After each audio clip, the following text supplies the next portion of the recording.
Long days, pleasant nights, and welcome to Kingslingers, a Doof Media podcast journeying through Stephen King's Dark Tower series and beyond.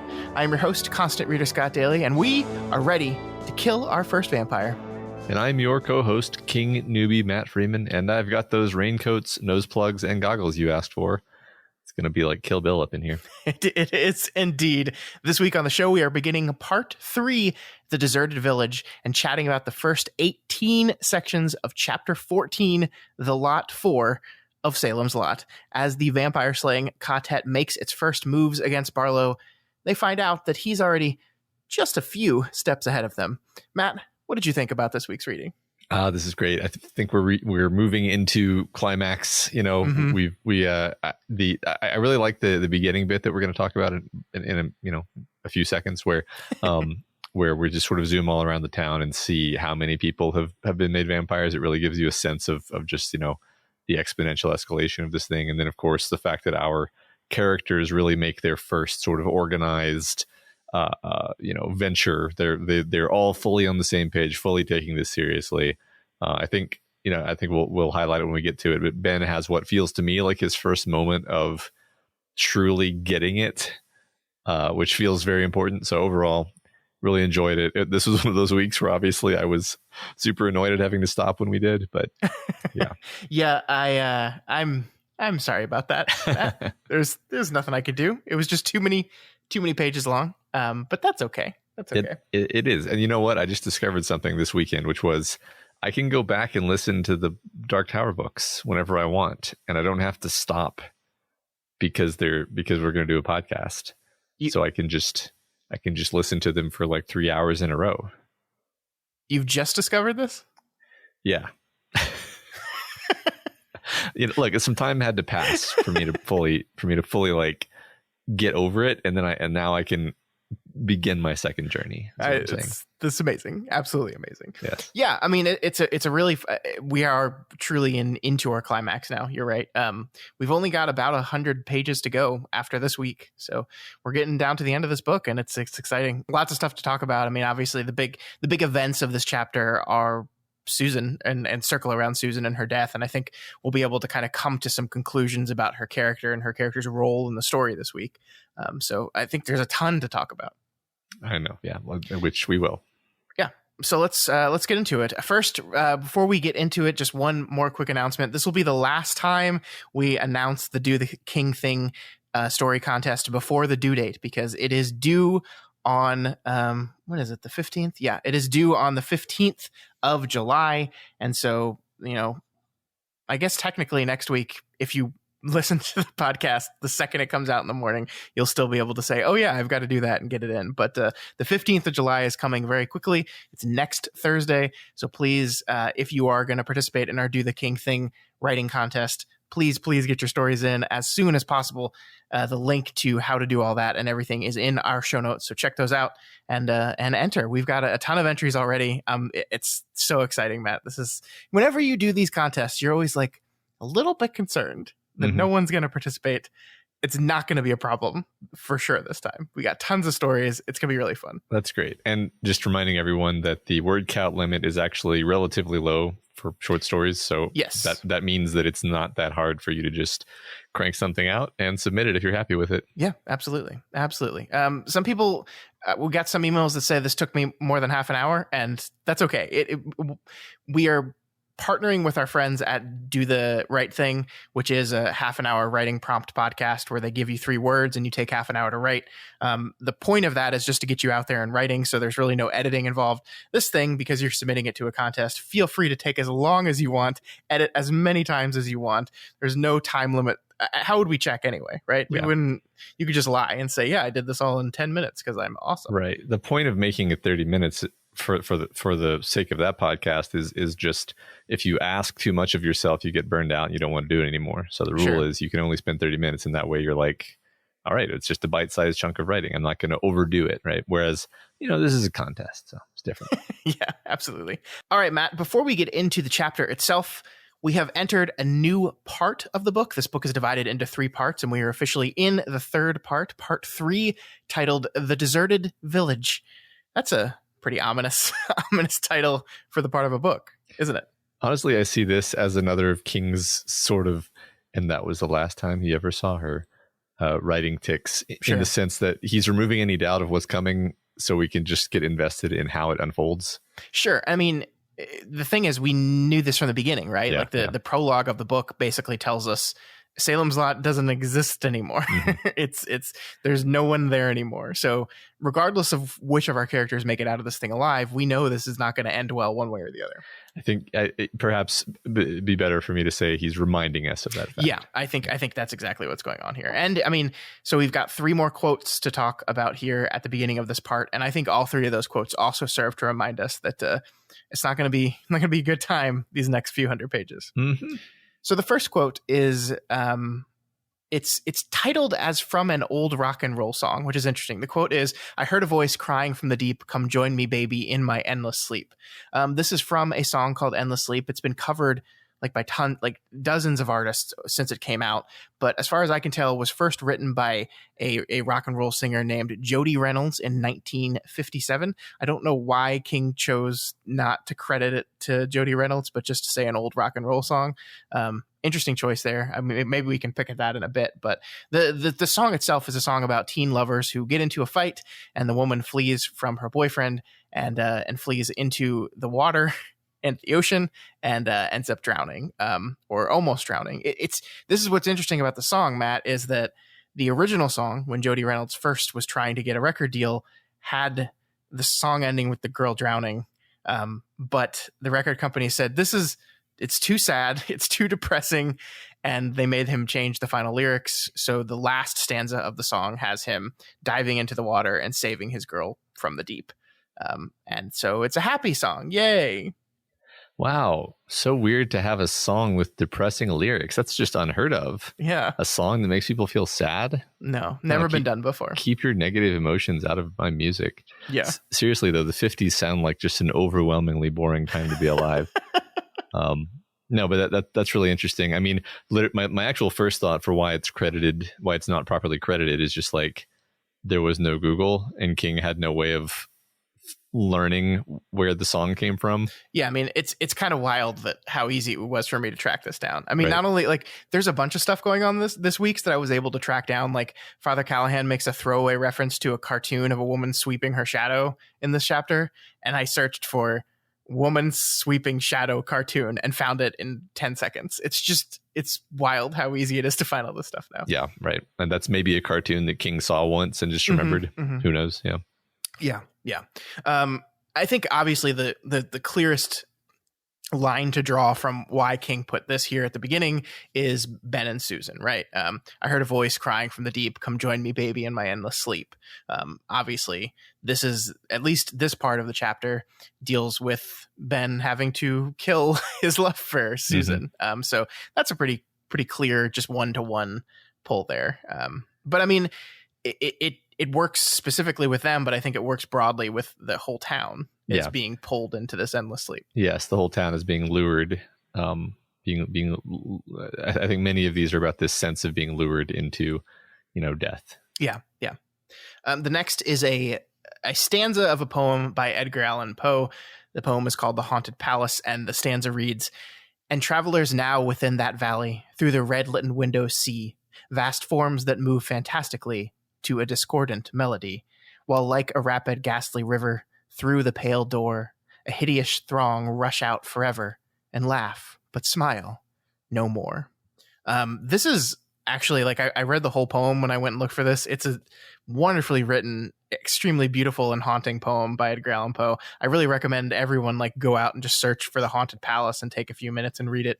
It's really good.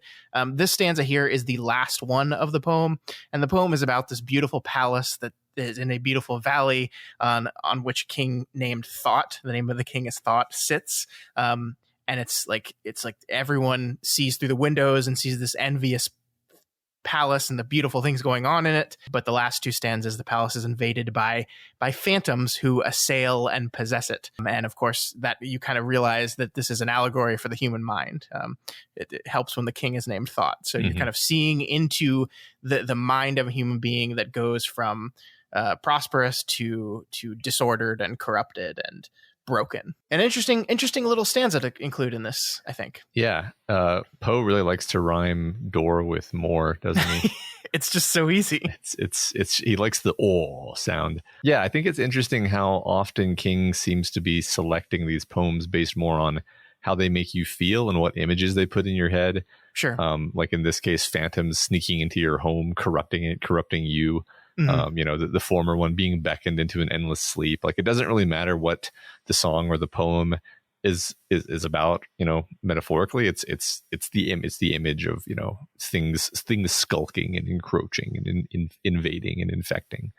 Sure. Yeah, I think, and also take the metaphorical out of it, it's just describing a palace in which evil things invade. So it's very like, you can draw a line to the Marston house and just idea of there's this house that's the focal point of this valley, just like the Marston house is the focal point of Salem's Lot. But I also like thinking about it metaphorically. We have all these characters in the story. Like, Ben goes through a terrible mental trauma in this section. We know Callahan is having a bad time coming up. So I just like the idea that, like, these people are being challenged physically, but we also know through Callahan that they're going to be challenged mentally by what they're witnessing and what's happening here. I mean, like, so much of the book has been getting to a place of acceptance of this stuff. And then it's one thing to accept it. It's another to experience it and be there and do the deed, as it were. And it's really mentally destroying for a lot of these people. Yeah, I like that. So the last one we have is just a quick line from a Bob Dylan song. I think the choice for this one is fairly obvious. It says, "Tell you now that the whole town is empty." This is from a Bob Dylan song called North Country Blues. It's actually about a mining town that dries up after the mine is shut down, and everyone is abandoned. I think the subject of the song is actually a woman whose husband is a miner, and once the mine closes, he takes off and leaves her in the town to, like, fend for their 3 children on her own. It's a very sad song. He wrote it when he was 22 years old. It's one of his first songs. It's very melancholic, and I think it's obvious what the meaning is here, right? Yeah. North Country Blues is about a town that was infested by vampires. Sure, Matt. Bob Dylan got caught in a town, and then he wrote about it and hid it behind a mining metaphor. I mean, if you think about it, isn't mining just like being a earth vampire? Yeah. The author is dead, Scott, so our interpretations can be no, yeah, I mean, I like the connection, although once again, it's sort of like, you don't need to know the reference. Obviously it's fun to dig into the references and what they mean, but this yet again is like a quote where the point of the quote is basically how it feels. Yep. All right, so let's get into the chapter proper. We begin chapter 14, The Lot, and once again, a reminder that we are only doing the first 18 parts of this chapter, which I found out through you and through some of our listeners that for some reason the audiobook does not inform you when the chapter headings start and stop, which is very inconvenient. I don't know why they don't do that, but sorry about that. We will, because we're not finishing this chapter this week either, so I will put the last words of the chapter in our show notes for those of you that are listening to the audiobook. Cool. All right, this final chapter begins with some epistolary fragments from the Old Farmer's Almanac, from the weather station, and from the Cumberland County Police Blotter. We learn that sunrise on October 6th is going to be, I think, at like 6-something a.m., and that 11 hours and 47 minutes of daylight will happen. Sunset is going to be 2 minutes earlier than it was the night before. It's going to be a cloudy and average day in Salem's Lot, and I love the touch from the Cumberland County Police Blotter. Nothing. Once again, this very clear image that the authority, to serve and protect people, are completely powerless to stop what's happening here. Yeah, right. It's funny because you don't know if there's nothing because they're just so out of the loop on what's happening, or if it's because, like, at least one of them is already a vampire now. Yeah, I mean, it's a little both. A little both. Yeah. I really love the use of epistolary, I guess is the word for this whole type of thing. I just love the way he does this. I love this in fiction in general. I like to use it myself. I used it a bit in my Do the Right Thing entry this last week, actually, where it was from a technical manual, actually. But no, it's super fun way of conveying information and sort of making you feel like immersed. I love it when King does this. Yeah, and not only is it true to what King did in Carrie, which half of that is epistolary, it also is very true to his inspiration for this novel, Dracula. Bram Stoker's Dracula is an epistolary novel. A lot of it is told via letters and news articles. So kind of his wink towards that. He's done it a few times throughout the book, but here's another example of it. And then, similar to what King did in the early lot chapters of the book, he proceeds to kind of go broad and fly around the town and kind of update us on the status of the town. And he makes it very clear that the town is not doing well, Matt. I love this line here. No one pronounced Jerusalem's lot dead on the morning of October 6th. No one knew it was. Like the bodies of previous days, it retained every semblance of life. Yeah. It's just so good. Like, yeah, the whole town is becoming a vampire, literally. Yeah, it's already dead. On the morning of, like, even before our characters have made their move against the vampire, it's too late to save the town. All they can do is save themselves at this point. But they don't know that. Nope, not quite yet. We find out that little Ruthie Crockett, the high schooler daughter of Larry Crockett, is now a vampire, presumably bitten by dead Rogers, and we get this absolutely horrifying bit right here. In the night world of her new existence, she found his advances among the heaped mounds of garbage very acceptable. It just, that made me like shudder with just, ugh. Yeah. Glad we didn't have to see that happen at all. Yeah, thanks for making that happen off screen, Stephen. We really appreciate that. But the fact is, he did give us enough information to sort of know exactly what happened and what is happening, and what continues to happen. Yeah, I mean, absolutely. It's just effectively horrifying without having to read it line by line. Yeah, it's kind of interesting. I find myself wondering if we're going to see dead Rogers, because the story makes this point, you know, and it's a standard vampire trope that the vampires sort of become beautiful and perfect when they're dead. Mm-hmm. I wonder what effect that has on a character like Dead Rogers, who is specifically laid out as being kind of grotesque in appearance. Sure. I mean, I do think Barlow kind of promised him that he would fix his humped back. Yeah. So. Okay. Yeah, he did. So yeah, no word on if we're going to see him or not, but yeah. Yeah. Cool. Okay. Cool. One thing, I guess, before we get into the details of what we're going to do over this next little bit of the chapter, I do think, obviously, what King is doing a lot here is recalling that first lot chapter we had. It's been a month and a half since you and I have talked about it, but it's really interesting to me. And once again, like last chapter, we had this moment where Mark Petrie had this dream where he knows that the entire town's going to be taken over. Like, he knows this is going to happen. And I think for a lot of authors, that would be enough. You like get across to your readers that, hey, things in town are bad. That's not enough for Stephen King. And so he kind of takes us on this journey through the town. And again, because he's taken the time throughout this novel to set up these people, we're not just seeing, oh, this person's dead and this person's a vampire. No, it's Larry Crockett is on his way to becoming a vampire as well. Loretta Starcher, the town librarian, is on her way to becoming a vampire now. She's sitting in the third floor of her library where it's all dark and cozy. Virgil Rathbun, which is one of the two town idiots that was out at the dump, he's a vampire now too, and he's buried, or he's hiding under the shack that he and his friend live in, waiting for nighttime. And then we get this moment where it's Weasel Craig.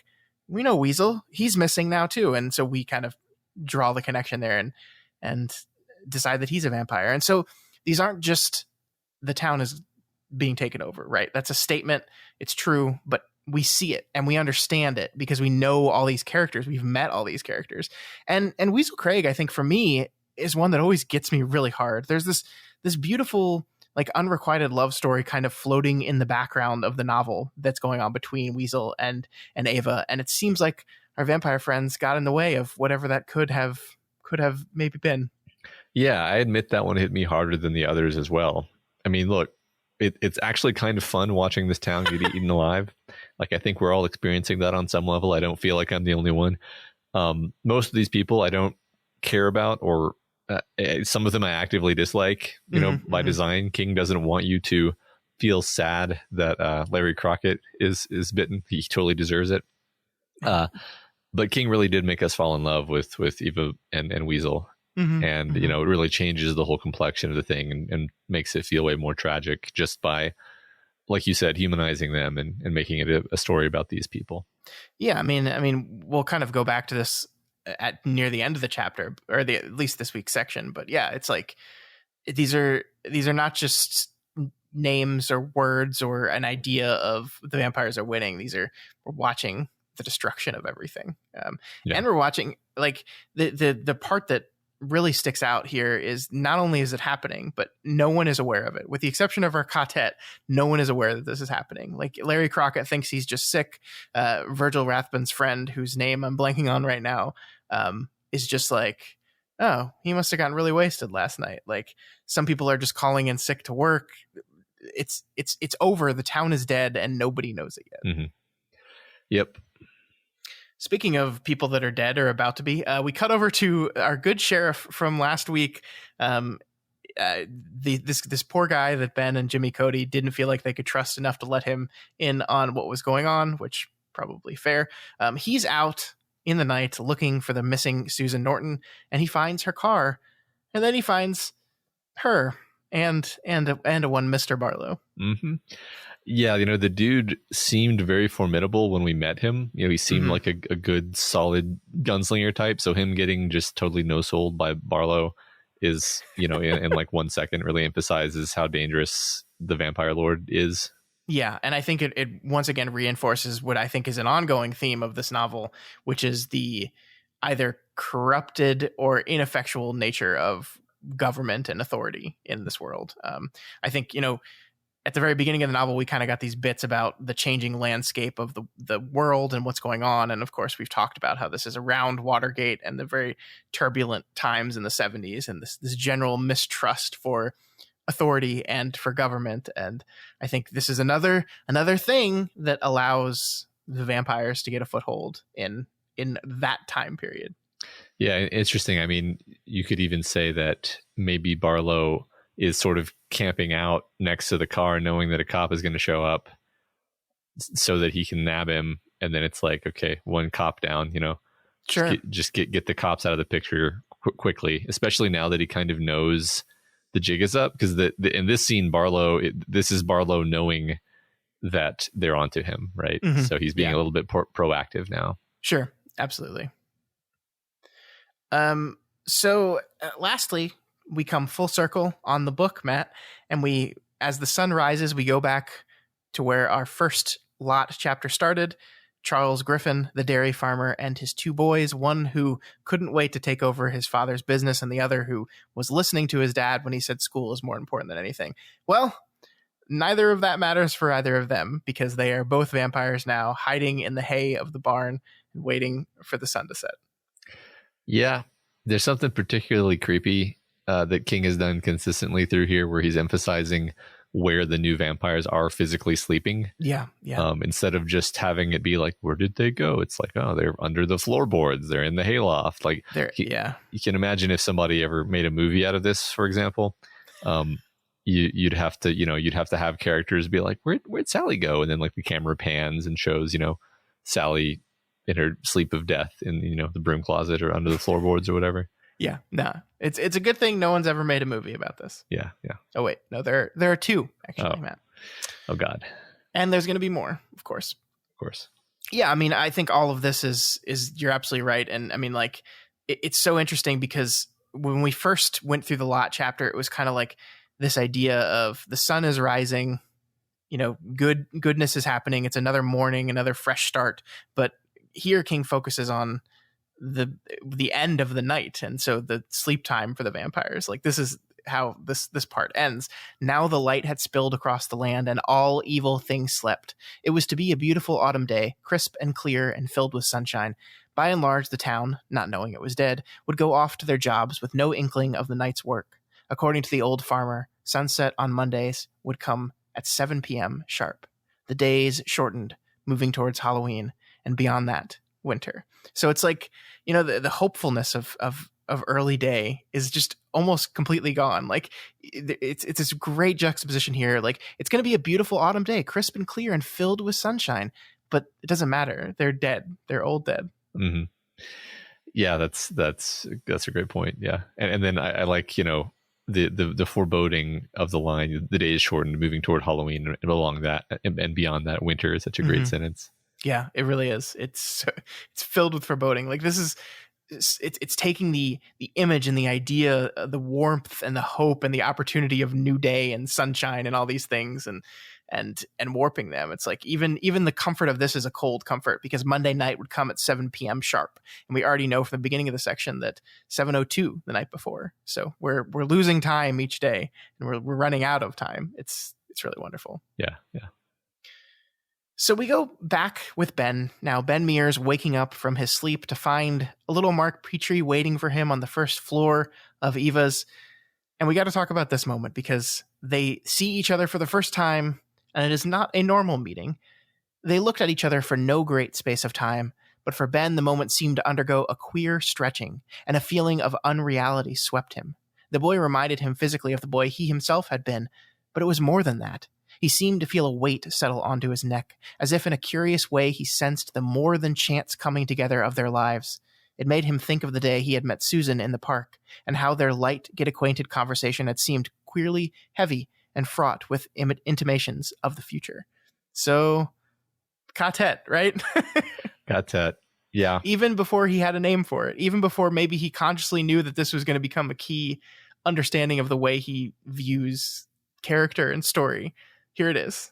Yeah, right. It's funny because I don't remember if we've ever actually said this out loud, but the word ka, which means many things, but one of the things is something like fate. And so it's like these people are fated to know each other, to have important roles in each other's lives. Their fates are intertwined. Sure. You could translate quartet to mean like people whose fates are intertwined, and you wouldn't lose much, resolution on that. So yeah, I think he does and seemingly always has thought in these terms. I think over time he came to a point where he wanted to literalize that, and so he decided to call it a quartet. But yeah, that's totally what's happening here. Yeah, and of course the metatextual meanings of like the in the Dark Tower of the characters in the story, right? And I think it's interesting because not only is it consistent for King from the very beginning to shed light and point to the idea of story winds people and characters together in this kind of way. He starts from the very beginning having those characters be aware of it, right? Like there's one thing to say and to draw attention to that fate has wound these characters together. It's another to have those characters be queerly, as it repeats several times in this story, aware of that fact. Like they are aware of the fact that fate is pushing them together, is binding them together. And this is something that I think it will absolutely be true in the Dark Tower as he writes it later, and a lot of his works. This idea that these characters always seem to know when they are being brought together for some greater purpose. That's really interesting. Yeah. I'm not entirely sure why he's doing that. Like, I guess maybe it's to tap into the feeling that like sometimes you just know you're going to get along with somebody. Because I've had that before. Like yeah. I've met people and like correctly assessed like this person and I are going to be friends. Like, and that sounds like bullshit when I say it, but like I have actually had the experience at least 2 times in my life of like meeting someone and knowing within like 5 minutes of meeting them, like we're going to be friends. And then we turn out to be, which is sort of a, what's the word? Self-fulfilling prophecy. Sure. But I think maybe possibly that's kind of the King, the kind of the thing the King is tapping into here. I don't know. Yeah, possibly. I mean, I kind of like the idea that a lot, I don't want to say all, but a lot of Stephen King characters always seem to know on some level that they're in a story. Like, and I think this kind of comes from the fact that King, like he constantly, his reference point for things that happen to him are the stories he's read, the poems he's read, the novels he's read, these kind of the movies he's seen. And I think that's really reflected in a lot of his characters, because one thing I really noticed this week in both this book, and I'm reading another Stephen King short story collection, and so I'm seeing a lot of different stories kind of put together. All his characters, when something happens to them, they always frame it, not always, but a lot of time King characters frame it through a story they've read or a novel they've seen or a poem they heard of one time. Like was true in The Dark Tower. It's true here. It's just the way he writes. And I think it's because of the way he experiences life. I think he loves storytelling. He loves stories. He loves movies. He loves books. He loves poems. He loves all these things. And so when events in his life happen to him, the thing that occurs to him first is references to other things. And I think part of that expression is a character that always seems just a little bit, not completely, but just slightly cued into the fact that they are themselves in a story. Mm-hmm. Sure. Yeah. I mean, I think that definitely comes into play in The Dark Tower. Yes. And then maybe here that there's some of that kind of leaking in just from the way King himself sees the world. Yeah. Well, I mean, that's kind of like the hypothesis that I'm posing here, and one that I want us to keep track of as we go through the rest of the books in the season, is this idea that what The Dark Tower was to Stephen King was him taking the things that he does in his novels, the things that he has always done and always continues to do, and literalizing it in a way that makes that the core idea. That these are background elements of these novels, but we're taking that and combining it together and centralizing it in this one core idea. So, as you said, the idea of Katet, like the idea of this powerful force that brings people together. Well, we literalize that. The idea of awareness and meta awareness of your role in a story. Well, we've literalized that. Like, he takes all these things and makes them literal in really interesting ways. Yeah, right. The protagonist who refuses to learn his lesson. And, Yep. But to return to the specifics of this great interaction that we're witnessing, I think this is one of my favorite, examples of one of my favorite things that King does in general, which is to drill so deeply into a moment. Like, this conversation between Ben and Mark takes like 60 seconds. Like it's a short back and forth between two people. They meet and then they go off. But we get this deep dive into like the physiological and psychological response of Ben to first anticipating and then receiving the horrible news and having a flashback. Like it's so good. It's a thing that I don't know. King does it better than almost anyone. Yeah, no, I agree. It's the interiority of these characters. Like, I think he recognizes the moments where he needs to sit in that kind of stuff. And it is a short moment, but this is the news that Mark is bringing to Ben here is one of the most important things that happens in the novel, at least to our protagonist. Mm-hmm. He understands the need to live in that for a while and to really deal with that on an intensely interior personal level for Ben. Absolutely. Yeah. I mean, Ben receiving the information is itself a critical plot beat. Yeah. And that's the news that Mark is here to deliver, that Susan Norton is one of them, he says. He doesn't even have to say vampire. He just says one of them. And this is, I mean, like you talked about, like what this does is sends Ben into an immediate spiral. And he dives into a specific memory, into the memory of the motorcycle crash that killed his wife. It's a 2-page long paragraph that we go into in this memory. We can't read it all, obviously, though I wish I could, but here are some snippets of it that I kind of wanted to talk to you about. He was a big, balding man with a pen in the breast pocket of his white shirt, and stamped in gold letters on the barrel of the pen he could read Frank's Mobile Sta, and the rest was hidden behind the pocket. But Ben had guessed shrewdly that the final letters were Shun. Elementary, my dear Watson. Elementary. So that's just a wonderful little bit of how sometimes in horrible moments, the most random and specific memory is the one that leaves you with. Like the fact that he's memorized what this man looked like, that is the one that's about to tell him the bad news of his wife, and what he was wearing, and the specific, like that he couldn't see the whole pen. I don't know. I just love it. I love it so much.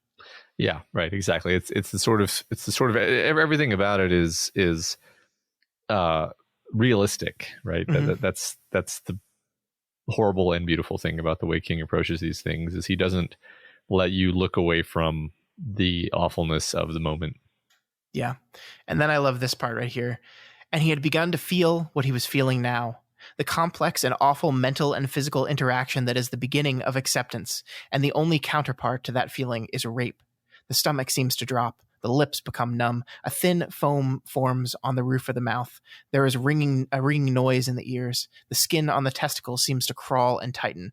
The mind goes through a turning away, a hiding of its face, as from a light too brilliant to bear. It's just like beautiful writing. Yeah. Yeah, it is. It's so good. I think there are some important things to note in this memory, though. The first of which is there is no single point in this memory that Ben Mears mentions his intoxication or that he is intoxicated or anything to do with that. And because the memory has a specificity to it, you feel like that would be a thing that he would mention, right? Mm-hmm. And so it seems like, after all is said and done, gossip is just gossip. There was no alcohol involved here. Yeah, it definitely seems that way. I mean, in fact, now that we have some real detail on this, it looks like this was what you might you might normally consider just a sort of barely even an accident. Yeah. With the unfortunate, wrinkle that his wife was, a motorcycle passenger, which means she was easily dislodged and thrown off, and then she fell under the wheels. Mm-hmm. So like all things considered, he didn't even necessarily make that big of a mistake in like an objective sense. It was just like, hey, being a motorcycle passenger is extremely dangerous, actually. Yeah, and I think that makes sense from the character. We've seen he's kind of the grief of the situation, and his role in it has never really, to me, come from this place of incredible guilt, right? Like if he was drunk, right, you would think that his guilt towards his responsibility of her death would be his kind of ruling characteristic. And that is not really something we've seen from Ben. He's sad and he feels responsible in some ways, like the way anyone feels responsible. Like if I'm driving a car and my wife's in the car and there's an accident, like I'm going to feel guilty, whether it's my fault or not, quote unquote. Mm-hmm. But that doesn't seem to rule him in a way. Yeah, I agree. I mean, he seems to be someone who has put it in his past mostly. Mm-hmm. Like he spends his nights staring at the Marston house, not thinking about his dead wife, really. This is more of just another shitty thing that's happened to him. Yeah, but you're right, but I think it's all wrapped together. Like I think the reason he's here, the reason he's so obsessed with the Marston house is because he sees that as like this moment of original evil, and everything else bad that has happened to him in his life revolves around that in some way, and like, that's why he's here. Like he's cursed by his having been in contact with the Marston house, which is of course why I think his learning about Susan's death is like immediately linked. I mean, that's when you think about it, that's the thing that really stands out to me about this area is like he learns of Susan's death and his memory is not of Susan. His memory, the interiority we see in this moment is all about his wife. Mm-hmm. And we've been kind of critical of their relationship throughout this book. And I think maybe we'll talk about it more after Susan is dealt with in a few minutes. But it just seems like so much of Ben's buy-in into this relationship was one of grieving for his wife and not necessarily deep, passionate love for Susan Norton as a separate human being. Mm-hmm. Yeah, I'm not going to argue with you there. I think this event draws a stark connection between his wife's death and the Marston house, because now he's got a new replacement wife mm-hmm. who is going to be dying at the Marston house, literally. Mm-hmm. So mm-hmm. Yeah. It's those two events of his past coming together into one horrifying moment, which compounds the horror for him specifically. Right. So Ben and Mark get into a car together and then just kind of drive around for a bit, not sure of what to do next. They end up finding Susan's car and the sheriff's gun, and we get this part here. The urgency in the boy's gaze remained. "Do you believe me?" "Yes," Ben said, and hearing the word on the air seemed to confirm it and give it weight. It was beyond recall. Yes, I believe you. We kind of talked last week about how competent Mark Petrie was, and we're going to read some answers from some folks who talked about some other super competent children character. But we also talked about how his lack of experience led to him to try to take on this whole thing himself, which, as we said, ended up with Susan's death. So I want to make sure we at least give him the credit here that he deserves. To go to an adult and say, your girlfriend is a vampire takes guts, right? It takes guts to realize that I can't do this by myself and I need help. And I'm going to go to adults that I have been terrified of going to in the past. And so to me, this moment where he asks, do you believe me? And Ben gives him what he wants to hear, which is yes. Yes, I believe you. Yes, I believe everything you've said.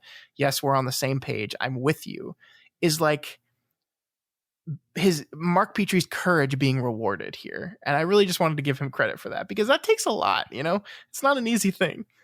Yeah. I mean, and if he hadn't done this, just think where they would be now, right? Like they would not know that Susan has been captured. They would all be kind of running around trying to figure out what happened. I guess they'd have a pretty good guess. Sure. But the fact that they know not only know that she's gone, but they know where and when it happened allows them to go to the house like immediately. So it's very important, like just in an objective plot sense, very important that Mark did have the courage to do that. So yeah, absolutely. And also, it lands very heavily and very kind of impactfully that Ben and Mark have now met and also sort of had a meeting of minds more than just a physical meeting. They're on the same wavelength now. It's interesting because it seems like they are ill met on the path of the beam based on the context of their first meeting, but we know that they have a special rapport and we know they're going to stick together from the prologue. So, yeah. So like the fact that we're finally seeing our prologue characters meeting up, it lands hard for me.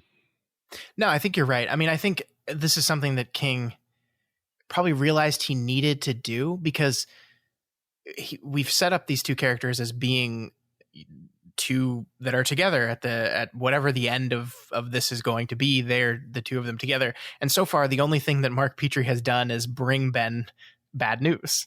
And so you need to establish something there. And I think, it's nice to have this moment where they look at each other and say, oh my God, we're connected. But you also need to feel it emotionally and not just be told it. And I think that's what this moment does. I think we need this moment where all Mark Petrie wants is an adult to believe him, and he's finally getting one. Like even Susan, who had kind of bought into it, was still doubting him the whole time. And so like that's all he wanted. And now there's this thankfulness and this respect that's between them, and you can kind of understand that on an emotional level too, not just being told they're quartet or they're linked by fate. Yeah, there's a lot that's being shown, not told here. Yeah. Yes. So the two head to the hospital to meet up with the rest of the team. Ben is hurt and pissed off now, and Jimmy Cody offers him some drugs to, take care of the feeling that he's feeling. And he says, I know what medicine I need, Jimmy. I want to move against this Barlow today, now, before dark. So shit's on, man. Shit's on. Yep, it's serious now. But before they do, Mr. King has to clear up some confusion that you specifically had. He heard that you were a little confused about things that happened at the beginning of the novel, and he's here to help out. Oh, thanks. Well, I think I've put some pieces together. Straker must be this thing's human watchdog and bodyguard, a kind of human familiar. He must have been in town long before Barlow appeared. There were certain rites to be performed in preparation of the Dark Father. Even Barlow has his master, you see. He looked at them somberly. I rather suspect no one will ever find a trace of Ralphie Glick. I think he was Barlow's ticket of admission. Straker took him and sacrificed him. Bastard, Jimmy said distantly. And Danny Glick? Ben asked. Straker bled him first, Matt said. His master's gift, first blood for the faithful servant. Later, Barlow would have taken over that job himself. But Straker performed another service for his master before Barlow arrived. Do any of you know of what? For a moment there was a silence. Then Mark said quite distinctly, the dog that man found at the cemetery gate. So there we go, Matt. It's all cleared up for you now. Yep, all put together. I think I was basically right about who did what. Yeah, I think a couple weeks ago you eventually had kind of put the pieces together, but if there was any confusion, here it is. The dark figure at the beginning was Straker. He was doing a rite for for Barlow's boss, who we know that guy. We know who his boss is. We do. I don't even know if King knew at this point, if he was just like the devil or something. But yeah. Well, can I just have a little sidebar actually to say, I actually kind of get people who are put off by the reveal that the Crimson King is like a crazed loon, because it kind of takes like the punch out of it when it's like when they're saying Dark Father here. Sure. I mean, I think when King wrote this book, he probably meant Satan. Sure. But in the cosmology of the Dark Tower, we're supposed to think it's the Crimson King. And when you know the Crimson King is Santa Claus, it kind of undercuts the dread a little bit. I'm not like, it's not like it ruins it for me, far from it, but I'm just like, as I'm sitting here sort of putting the puzzle pieces together, I'm like, the Crimson King is such an ambiguous thing that like, I don't even really see the final Crimson King that we see as being like the Crimson King. Like that's like a fallen form of him that he takes on after he's fucked up or something, like that he's running in terror from Roland, I guess. He was not always this man that we see at the end of the Dark Tower. That's for sure. Yeah, I guess it's just me. I'm as just to remind everyone, I'm sort of seeing all this stuff for the first time, and so you're watching a King newbie come to grips with the idea that the Crimson King is always the big bad in the background, and so I'm having to think like, well, what does that mean exactly? And sure. Yeah. So anyway, I'm pretty sure he meant Satan when he wrote this. Yes, but it doesn't matter. Yeah, He's dead, and and we know that it's actually the Crimson King. Yeah. And we will pick up this conversation again in our next book in season 2, which is Insomnia, because you will see more of Mr. CK there. All right. Sure. All right, so Matt, Rupert, Giles, Van Helsing, Burke tells everyone what they must do.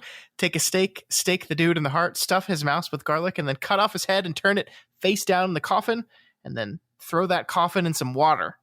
And then that's a lot of work, and there's a lot of vampires they're going to have to do that too. Uh-huh. They also are going to have to get some holy water and a bit of host from Father Callahan, along with doing a full Catholic confessional. Yeah, I mean, it's funny because you have to wonder how much of this is necessary and how much is just stuff that people did before they killed vampires in the past and then decided that they should just keep doing it. Yeah, I mean, a lot of this is straight from Dracula, right? And it's interesting because, like, we don't know. Like, I mean, we're jumping ahead, but he tells Ben that you have to be the one to kill Susan. And why? It's because the loved one and the one who's been harmed has to be the one to kill the vampire. And why is that? Well, because it says so in the book. Right. And by the book, we mean Dracula. So, like, Ben is just going off of tropes here. Or, sorry, Matt is just going off of tropes here, really. Yeah, right. But better safe than sorry, I guess. Yeah, absolutely. Absolutely. It is funny to imagine that, like, maybe there's a much easier way of going of going about this, but they just don't know what it is. And so they're stuck going through all of these rituals that other people have figured out in the past.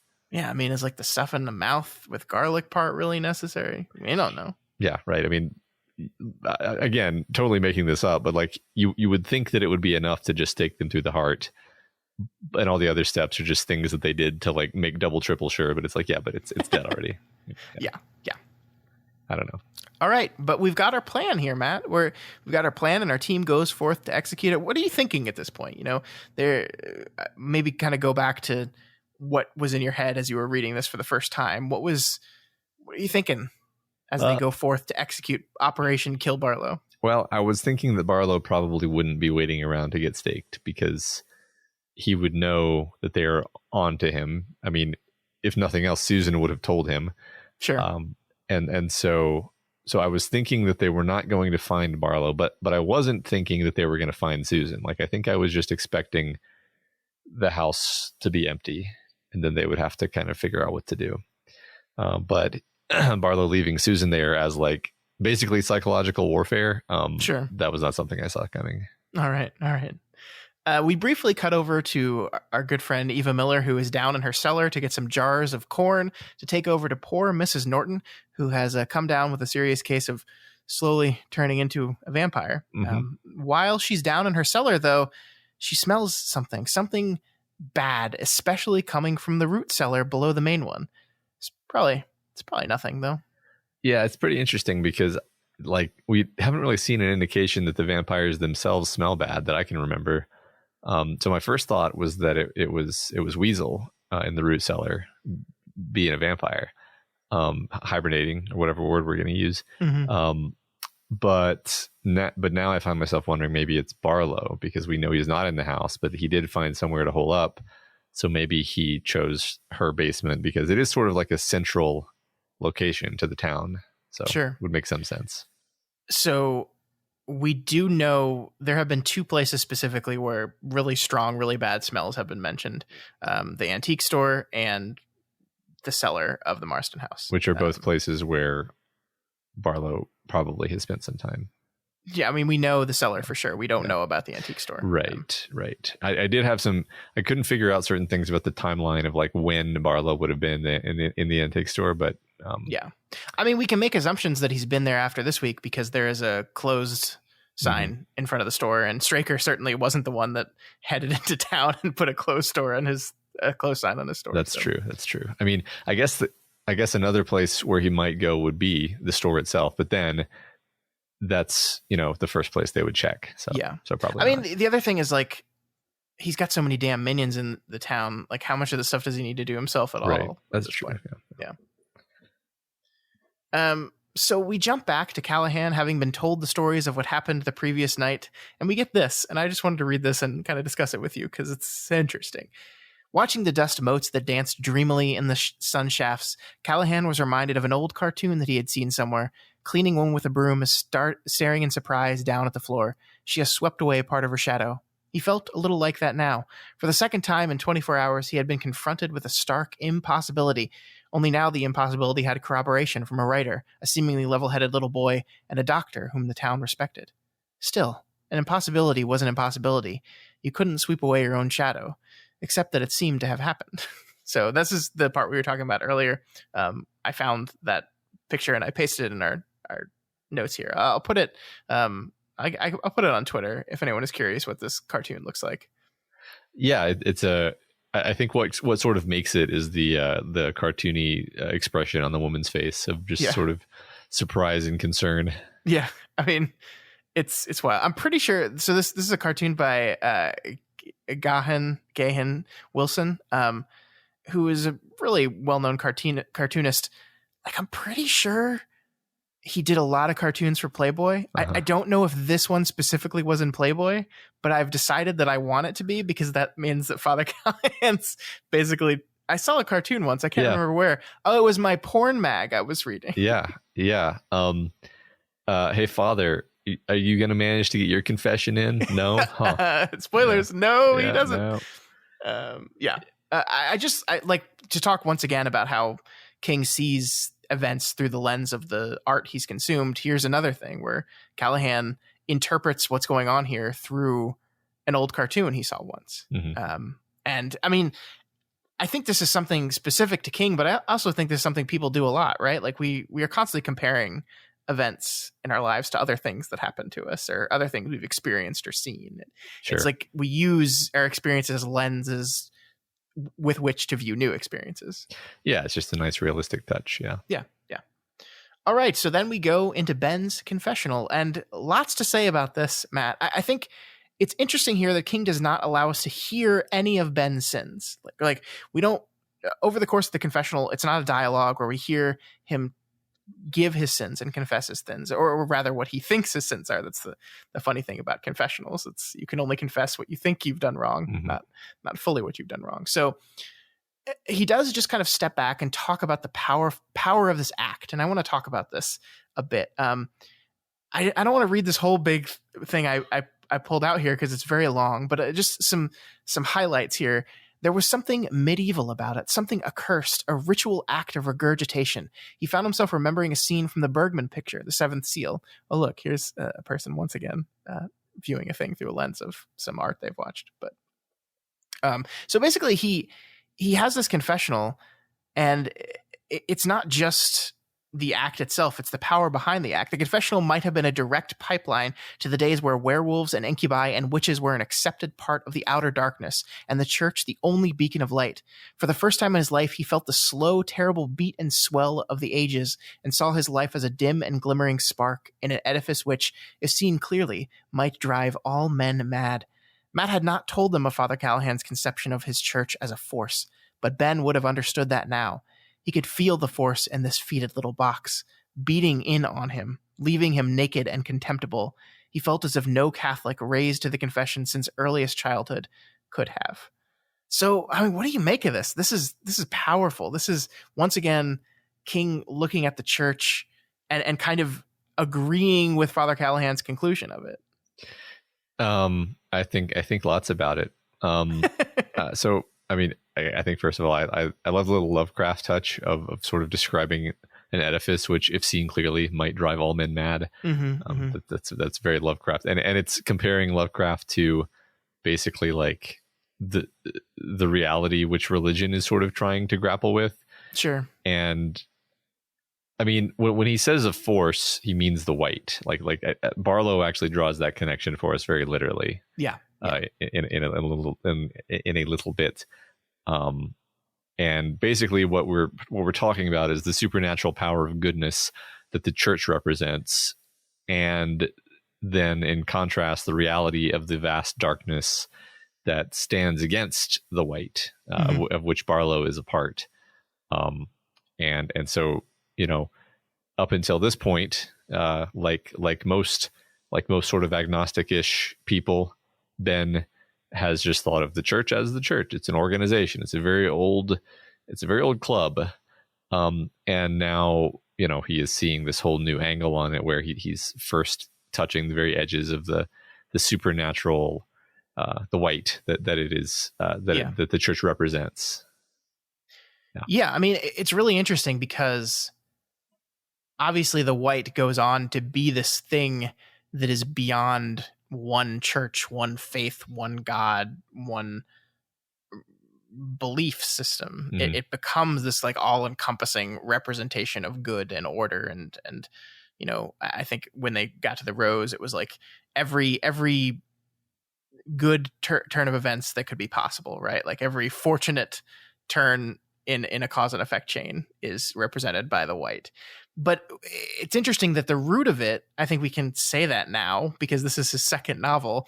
The root of it here is in this very standard, you know, Christian, Catholic, God and Satan type of paradigm. But even here in the beginning, we're establishing it through the symbology of Christianity that many of us know a lot about just by existing on this planet. It's pushing beyond it, because I really like this line at the end here. He felt as if no Catholic raised to confession since early childhood could have. So it's like, I think you're right in that the church itself is not the force, right? The church itself can channel the force sometimes. Like there's plenty good things that a church does that can channel the goodness of the world, but it's almost as if a Catholic that had been to confessional, and we don't see anyone else's confessional, so we don't know what anyone else's experiences were, if they had similar experiences. If I think Jimmy Cody said he was raised Catholic, and so it's almost to say, if you have been raised Catholic, if you have done this process before, done this right before, you won't be able to feel the power of it, and that is unique and distinct from the Catholic Church as an entity of power in and of itself. I guess what could be happening is I'll just try to make it simple. Ben knows exactly why he's doing confessional. He's doing confessional to purify his soul in preparation for struggle with evil and possible imminent death. Whereas I think your average Catholic, when they go to confession, they're not really cognizant of all of that. Like that's kind of what they're told, is like, yeah, you're purifying your soul. But I think it kind of becomes mundane. Whereas Ben is very much aware of the fact that this is not mundane. This is a literal magical ritual, you could say, to prepare himself for holy battle against a demon. Yeah. And so that is one way in which this is going to land totally differently for him versus any other Catholic. Sure. Yeah. I mean, I think it also becomes a way of kind of looking at Father Callahan's understanding of what the church is and seeing that I don't think this is necessarily to reiterate something I've said in the past weeks, I don't think what King is saying here is that Father Callahan is right about the church, and actually everyone in the church, Vatican II on, is shitty because they're trying to help with the mundane real problems of existing, and they've tried to modernize the church and understand, the modern understanding of where evil comes from, and what evil inside people is not necessarily a demon, but a psychological disorder that's causing them to act certain ways. I don't think King is saying, no, those people are fucking idiots. I'm with Callahan here. I think he's saying that Callahan is recognizing the existence of a force and maybe improperly attributing it to his understanding of what Catholicism is and what God is and what faith is. Yeah, I think that's right. Okay. I mean, he's not channeling the white when he's sitting around drinking whiskey, right? That's certainly not true. So like, and he is allegedly, a priest, right? Allegedly, yes. Very allegedly, yes. So like, so clearly the church is not this perfect conduit of goodness, which he kind of wants it to be. Yeah. I just wanted to, I don't have a lot to say about it, but the use of like the junior mints box that Ben finds in the confessional while he's going through this thing was a really interesting symbol there. He finds this old abandoned junior mints box that he assumes fell out of the pocket of some kid while they were at confession. He holds on to it as kind of like a totem to get through the ritual himself. A really interesting choice there. Do you make anything of that? Well, if you ask me to reach for it, it's something like holding on to innocence. But I don't know. Yeah, I mean, like just the idea, like it's candy, so it's automatically becomes childish, and it's junior mints, so it's like specifically, I don't know. There's just something about it that like it does kind of channel the. I mean, that's kind of what they're feeling right now, right? This idea of like he feels this outer darkness and this one beacon of light, and that is very much the childish perspective on what the world is. And so he's maybe channeling some childishness to go through this rite and this process. Yeah, holding on to some sort of intentional naivete, maybe. That's interesting. And as we move on from this, just another fun note that Callahan takes everyone's confession. Nobody takes his. Nobody. But that's because priests are just better than everyone else. Just ask the Catholic Church. They're just better. They're just better. Yeah, and we know for a fact that Callahan doesn't sin. That's true. He's a priest. They can't. They can't do it. Physically can't. Yeah. So it's now 1:00 in the afternoon, and the group is finally ready to go. They stop and get a hammer to hammer in the steak with, and then they go buy a shit ton of garlic, like 12. Like I'm just imagining what this looks like when you check out with like 12 crates of garlic. That you got to look crazy. Yeah, I love these beats. I love that we see this. We don't just skip over it. We don't just say, then they bought some garlic. It's like we go through the embarrassing process of handing somebody cash to buy garlic. Yeah, and we kind of see this leads to a brief conversation about what do we think? Why do vampires not like garlic? And Dr. Cody says, plainly, it's just an allergy. And then interestingly enough, Father Callahan agrees with that. He agrees that it could just be just a natural allergy. And and it's so interesting that amongst this supernatural, there's still room for just the natural. Like he says, I think he says something like, we know they breathe. So they exist in this plane on some level. So it makes sense that they could just have an allergy. I like how it fits in with some of the things Callahan has been thinking about regarding like the human body, or the let's just say the body, because it could be the vampire body as well, where the person, the mind feels betrayed by the body, by the weakness of the body. This has been a theme here, and it's like, well, maybe the fact that the vampire can also be betrayed by the weakness of the body is being highlighted here. Yeah, no, I agree. I hadn't thought of that, but I like that a lot. Cool.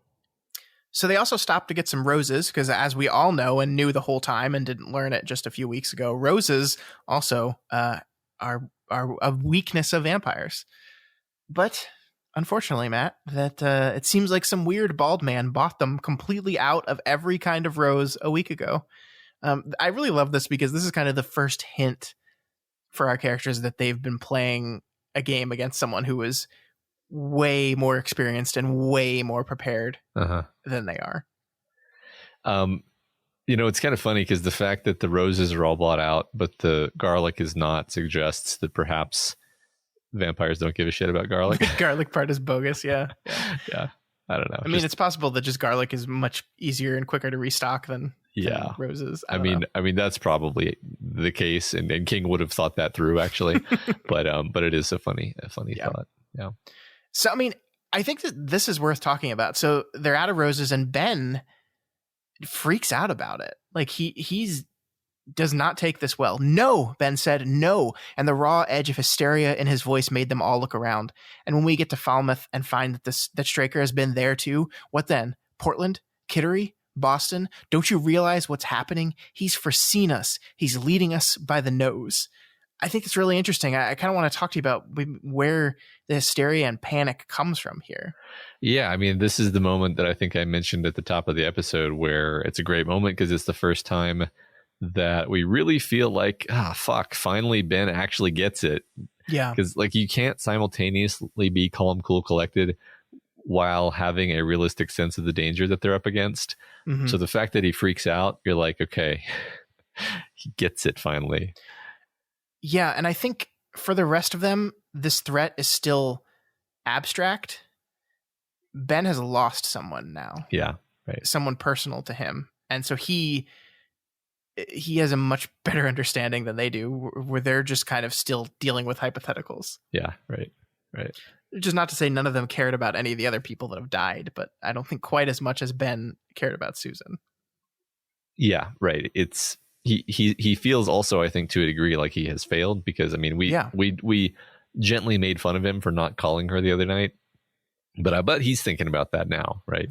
He's probably thinking like, why didn't I do something like before? Or why didn't I realize that she wasn't taking this seriously and say something different to her that would have made her not go up to the Marston house by herself? Yeah. Again, we don't really see that guilt externalized at all, but I think you're right. I also think like he feels like if he can get him back, then he's done something. Like, I mean, that's one of the things, like the death of his wife, he was powerless to do anything about. There's nothing to be done here. And it's not like you can save Susan either, but at least there's a force and a threat to take out your grief on and avenge her in a certain way. Yeah. Right. I mean, I think right now he's just in sort of raw reaction mode. Like, it's the sort of situation where he hasn't like stopped moving since he found out the news. Yeah. And hasn't really had a chance for it to turn into sadness. Yeah. So I think you're right.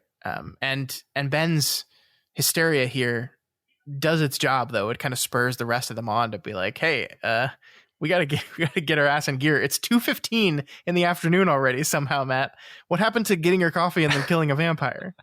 Yeah. They're really taking their time. It's these sleepy old towns just hard to get anything done. They got 5 hours left. Where did the day go? I know. So they finally head to the Marston house itself, and we get this passage here. Cody came at the Marston house from the Brooks Road on the village's blind side. And Donald Callahan, looking at it from this new angle, thought, why, it actually looms over the town. Strange, I never saw it before. And I love this because Donald Callahan is like Mr. Capital E evil killer. You know, like this is what he's wanted. He's wanted there to be the existence of this kind of evil, so he, as a representative from the church, can fight it. And he's just never noticed how this ominous evil house has been looming over the town its entire existence. He just never noticed that before. Yeah, almost like that whole wanting to be a knight against evil stuff was just a bunch of bullshit. Yeah, almost as if all he does is drink alcohol and complain about not getting to be a priest, even though he is one already. Yeah, oh well. But he does get to do some priestly stuff here, Matt, because we get this moment. I don't think that will be necessary, Callahan said, and his voice did not seem to be his own. When they got out, he led them without stopping to think about it. An eagerness, the old eagerness he was sure had gone forever, seemed to seize him as he approached the door. The house seemed to lean around them, as almost to ooze its evil from the cracked pores of paint. Yet he did not hesitate. Any thoughts of temporizing was gone. In the last moments, he did not lead them so much as he was impelled. And being impelled by God, or the White, or whatever you want to call it, Callahan commands that the door opens, and it does. With a crack of light and the smell of ozone and a bunch of shattering glass, the lock flies off the door, broken in half, and our characters have made it into the Marston house. Yeah, I mean, this is pretty badass. I hope Callahan doesn't let that get to his head or something, because it's really interesting to me to have this knowledge that he is going to fail miserably in a bit, because like this is clearly the White kind of choosing him as a champion right here, and channeling its power through him and letting him do something like pretty much overtly magical. Yeah. I mean, how can you have a crisis of faith when you just blew a lock open with the power of God? Yeah, right. I mean, we'll see. I think I have I think my prediction is just going to be like, it doesn't work immediately, and then he starts to doubt, and once he starts to doubt, Barlow kind of has him. Whereas, the fun arc of Callahan is that we actually know what happens to him years and years later, where he no longer has any doubt, and he understands, his role and his place, and he happily dies basically doing what he fails to do, I think, the first time. Yeah. I mean, the thing is, exactly what happens in the scene. You're just not remembering it all, because like the whole scene plays out for us that we're going to see next week. Yeah. Well, I'm sort of intentionally not, I understand, casting my eye back on that too hard, but yeah, I am. Anyway, we'll have plenty of time to talk about that. Yeah, there is a very specific reason why things don't go his way. Okay. And we'll talk about that next week. Okay. So before heading down to the basement, we get this moment of where Mark feels like something is different. I think this is supposed to be our first clue that Barlow is not here anymore.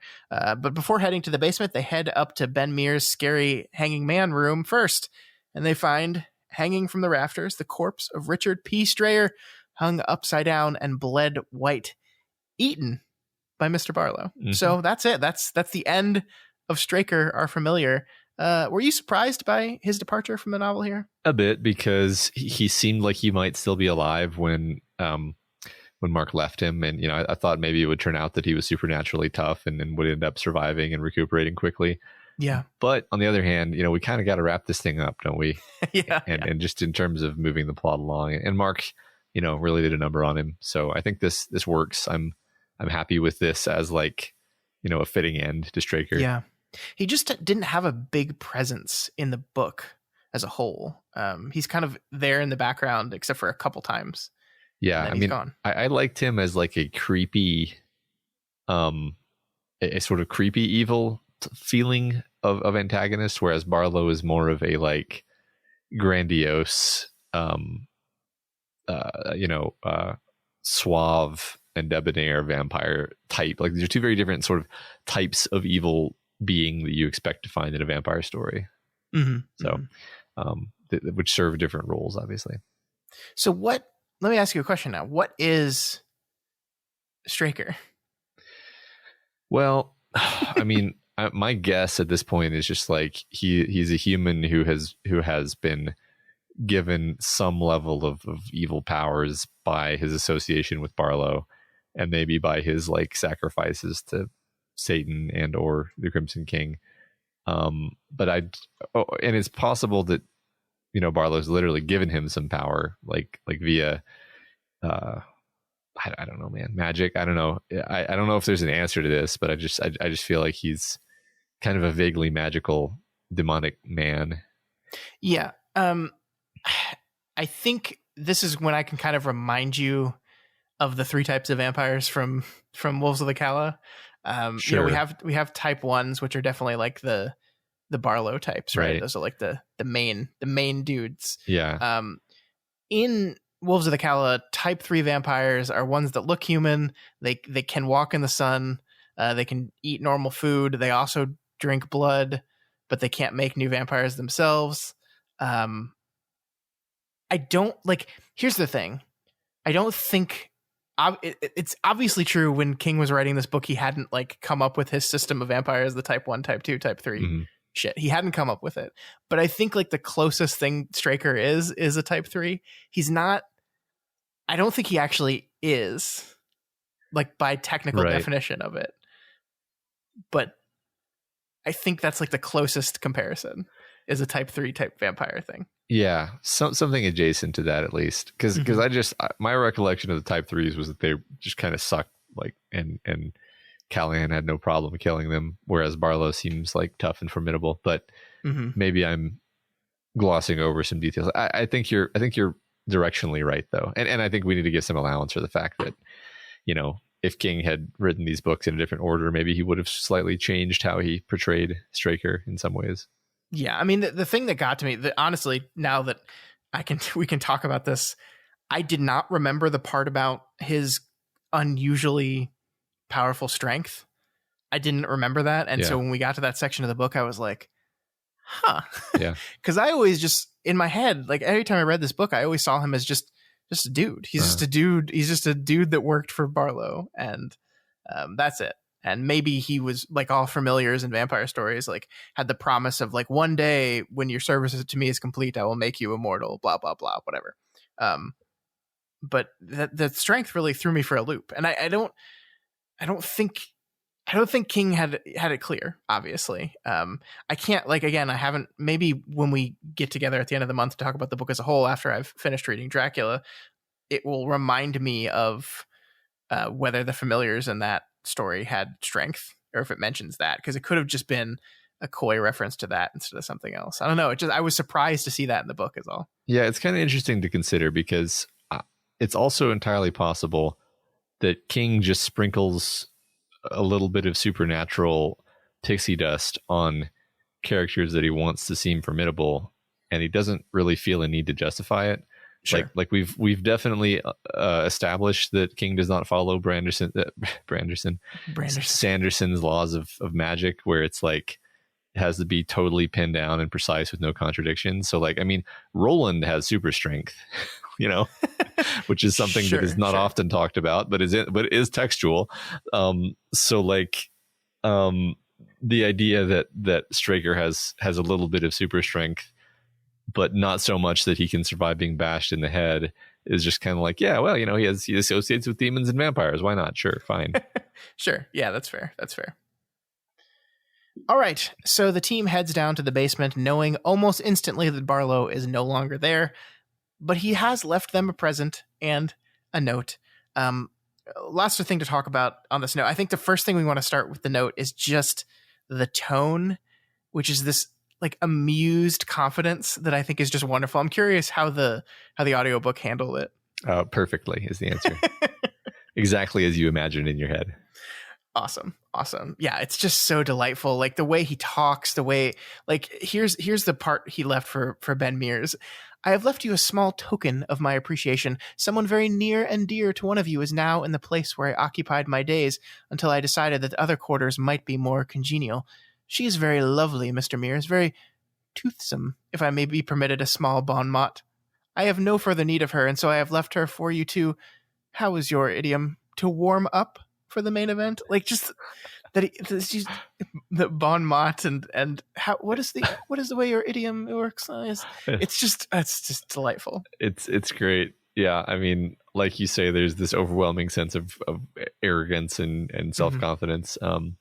But I mean, and the characters are kind of Matt specifically is later going to point out, like, hey, this is actually like a sort of an intrinsically cautious creature. He's literally fled in advance of their arrival. Yeah. So how much of this tone might just be bravado?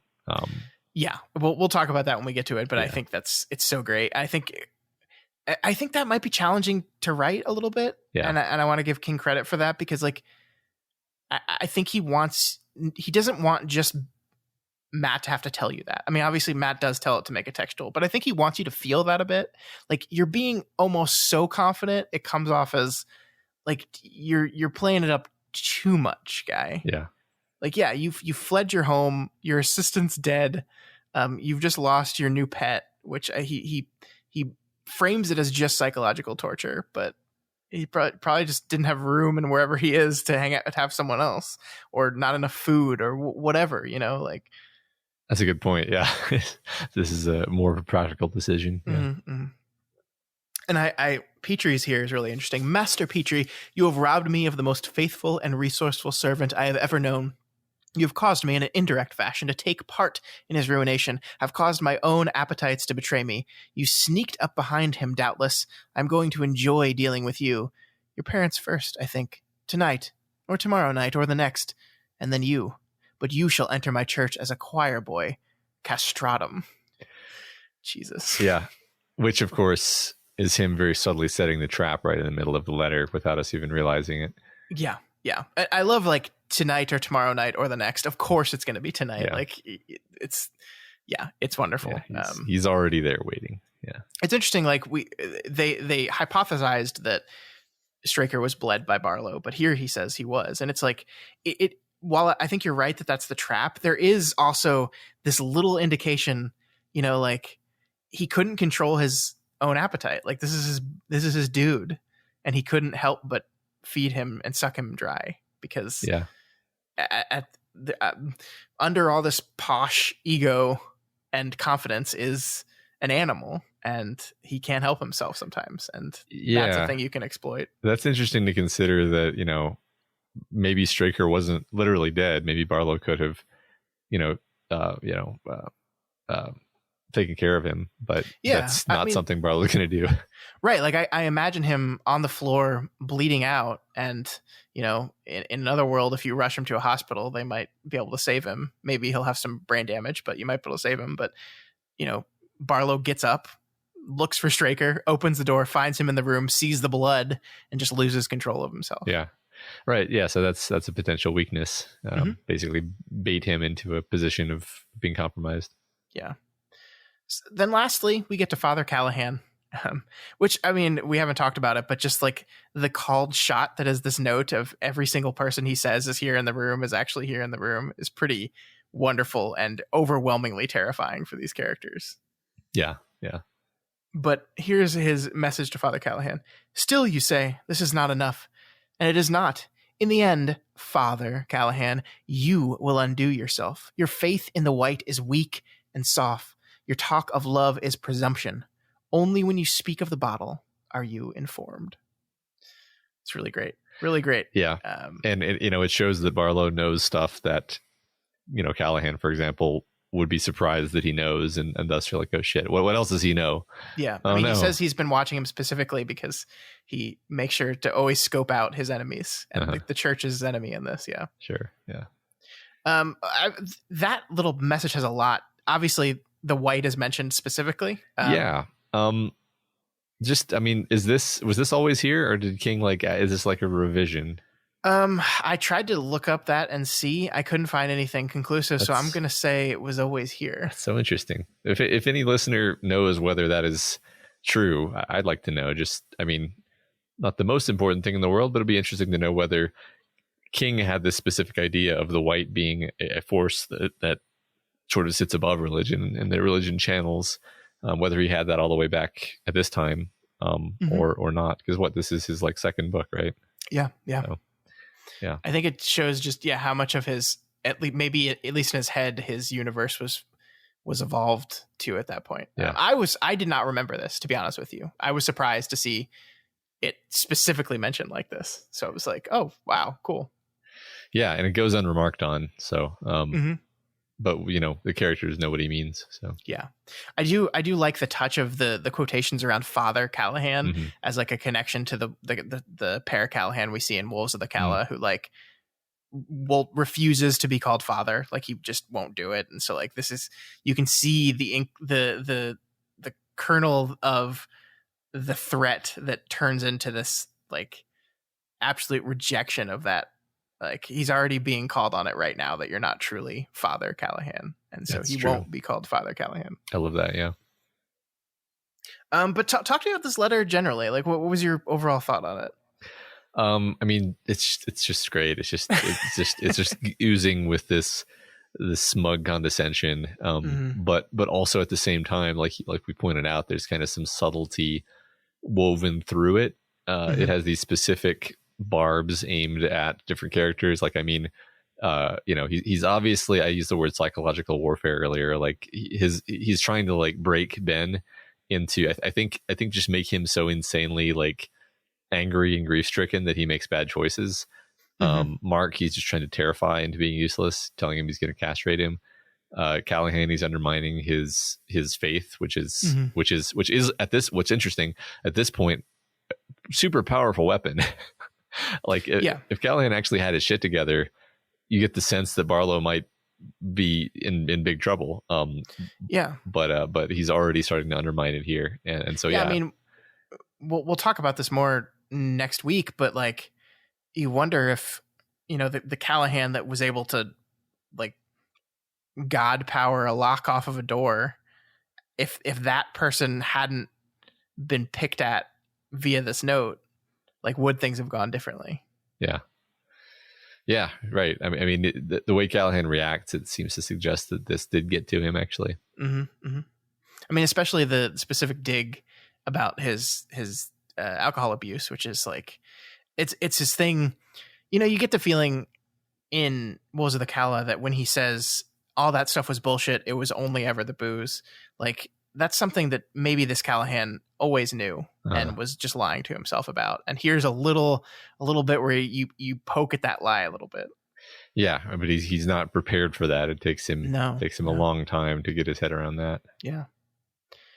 So the group rounds the corner in the basement to deal with Barlow's present. That is, of course, Susan Norton, the vampire.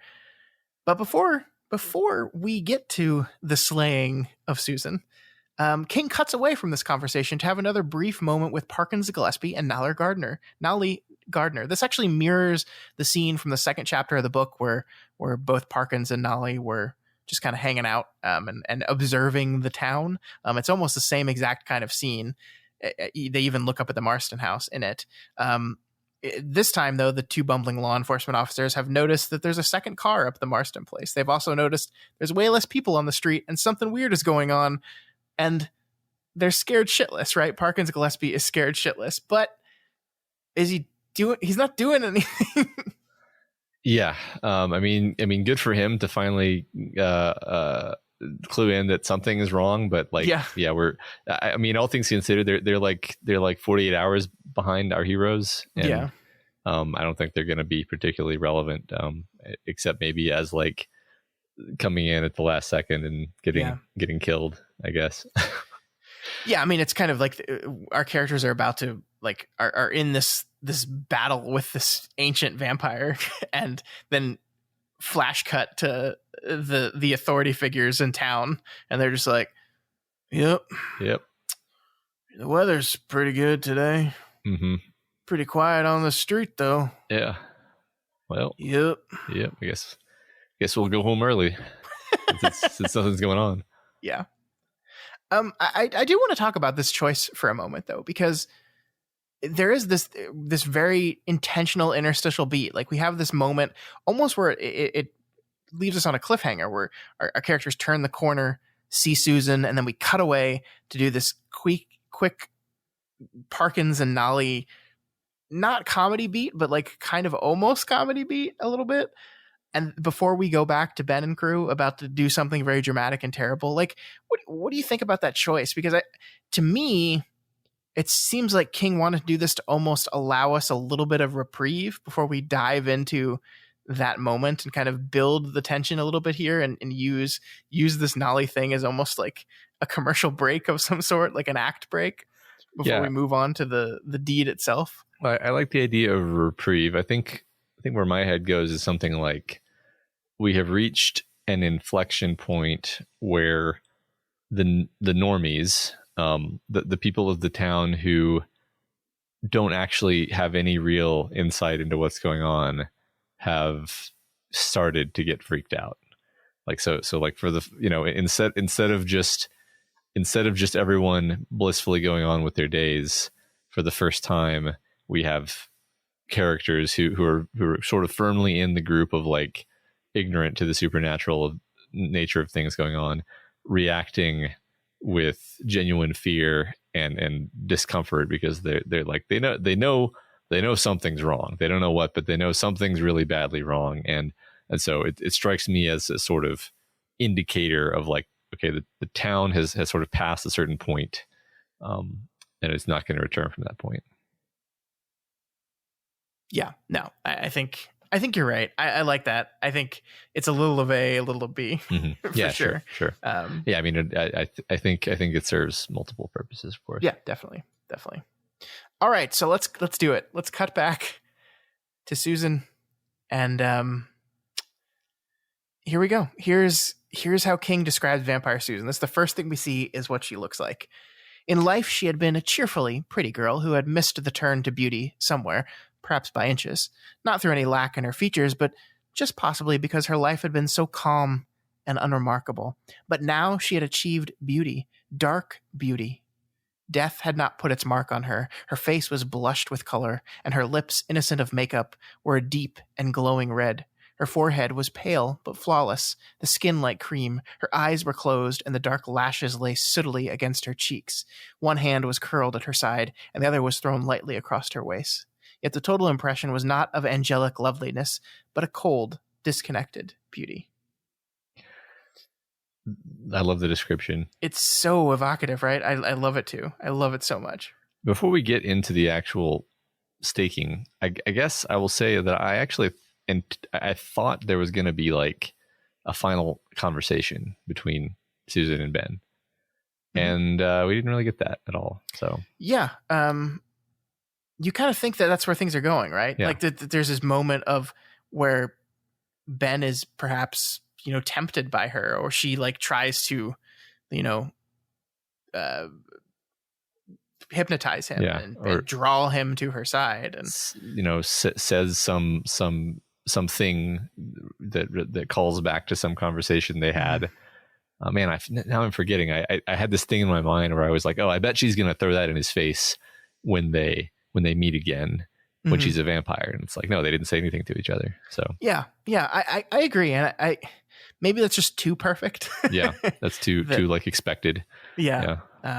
But I agree. Like as we've been reading this book, there's parts of this I remember really well, and there's parts that I don't, and I hadn't remembered exactly how this goes down. I mean, I knew this was the end of the line for Susan, but I didn't remember exactly how all that detail went. And part of me, as we were reading, thought that was going to happen as well. And it's always a little surprising when it doesn't. So yeah. Even for a person who's read this book 3 times, still a little surprising. Yeah.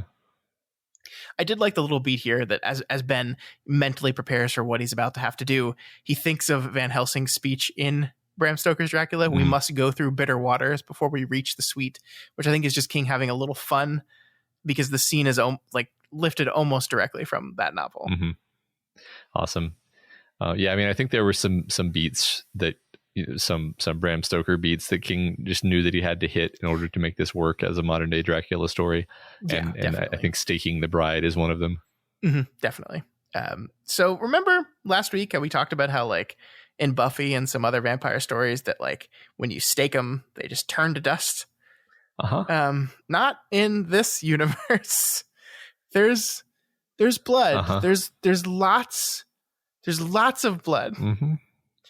The hammer struck the top of the stake squarely, and the gelatinous tremor that vibrated up the length of the ash would haunt him forever in his dreams. Her eyes flew open, wide and blue, as if from the very force of the blow. But blood gushed upward from the stake's point of entry in a bright and astonishing flood, splashing his hands, his shirt, his cheeks. In an instant, the cellar was filled with a hot, coppery odor. She writhed on the table. Her hands came up and beat madly at the air like birds. Her feet thumped an aimless, rattling tattoo on the wood of the platform. Her mouth yawned open, revealing shocking wolf-like fangs, and she began to peal forth shriek after shriek like hell's clarion. Blood gushed from the corners of her mouth in freshets. It's wonderful, right? I think this is like, to me, this is like genuinely horrifying here because like, first of all, the amount of blood, but then the idea that her eyes open and she's like writhing and moving, like, yeah, they didn't get to have a conversation, but like, it's not like he slams a stake in and she just dies. It's like, right. he's seeing her suffer and scream and writhe and move, and it's like, I just can't imagine. Full sensory experience, sound, smell. The thing that I love about this is the gelatinous tremor that vibrates up the length of ash, where it's like, that's the feeling of the hammer, or that rather the feeling of the stake like puncturing breastbone going into the chest cavity, which has got to be a kind of unforgettable sensation. He came to Salem's Lot having one dream that he would have on repeat. Now he's got another. A worse one, I guess. Oh boy. Okay, so let's stop here for a minute and let's talk about Susan, because this is the end of Susan. Spoilers, I guess. No, she doesn't survive being staked in the heart and having her head chopped off and turned upside down in a coffin and sent downriver. Like, Susan's dead now. She's gone. No more Susan. I'm really shocked that a character named Susan has died. See, I joked about it at the beginning, and it made you think that maybe that won't happen, but then it did. No. Yeah, I'm pretty sure everybody except Father Callahan and Mark and possibly Ben is going to die. So. Oh, okay. Okay. I mean, but like, what do you think of Susan's kind of role in the story? Like, is she just, at the end of the day, just the bride that is going to motivate Ben through her death? Was that just her role in this novel? Well, plot wise, you could say that maybe, but I think like theme wise, she's the person who is incapable of taking the supernatural seriously, even when it's staring her in the face.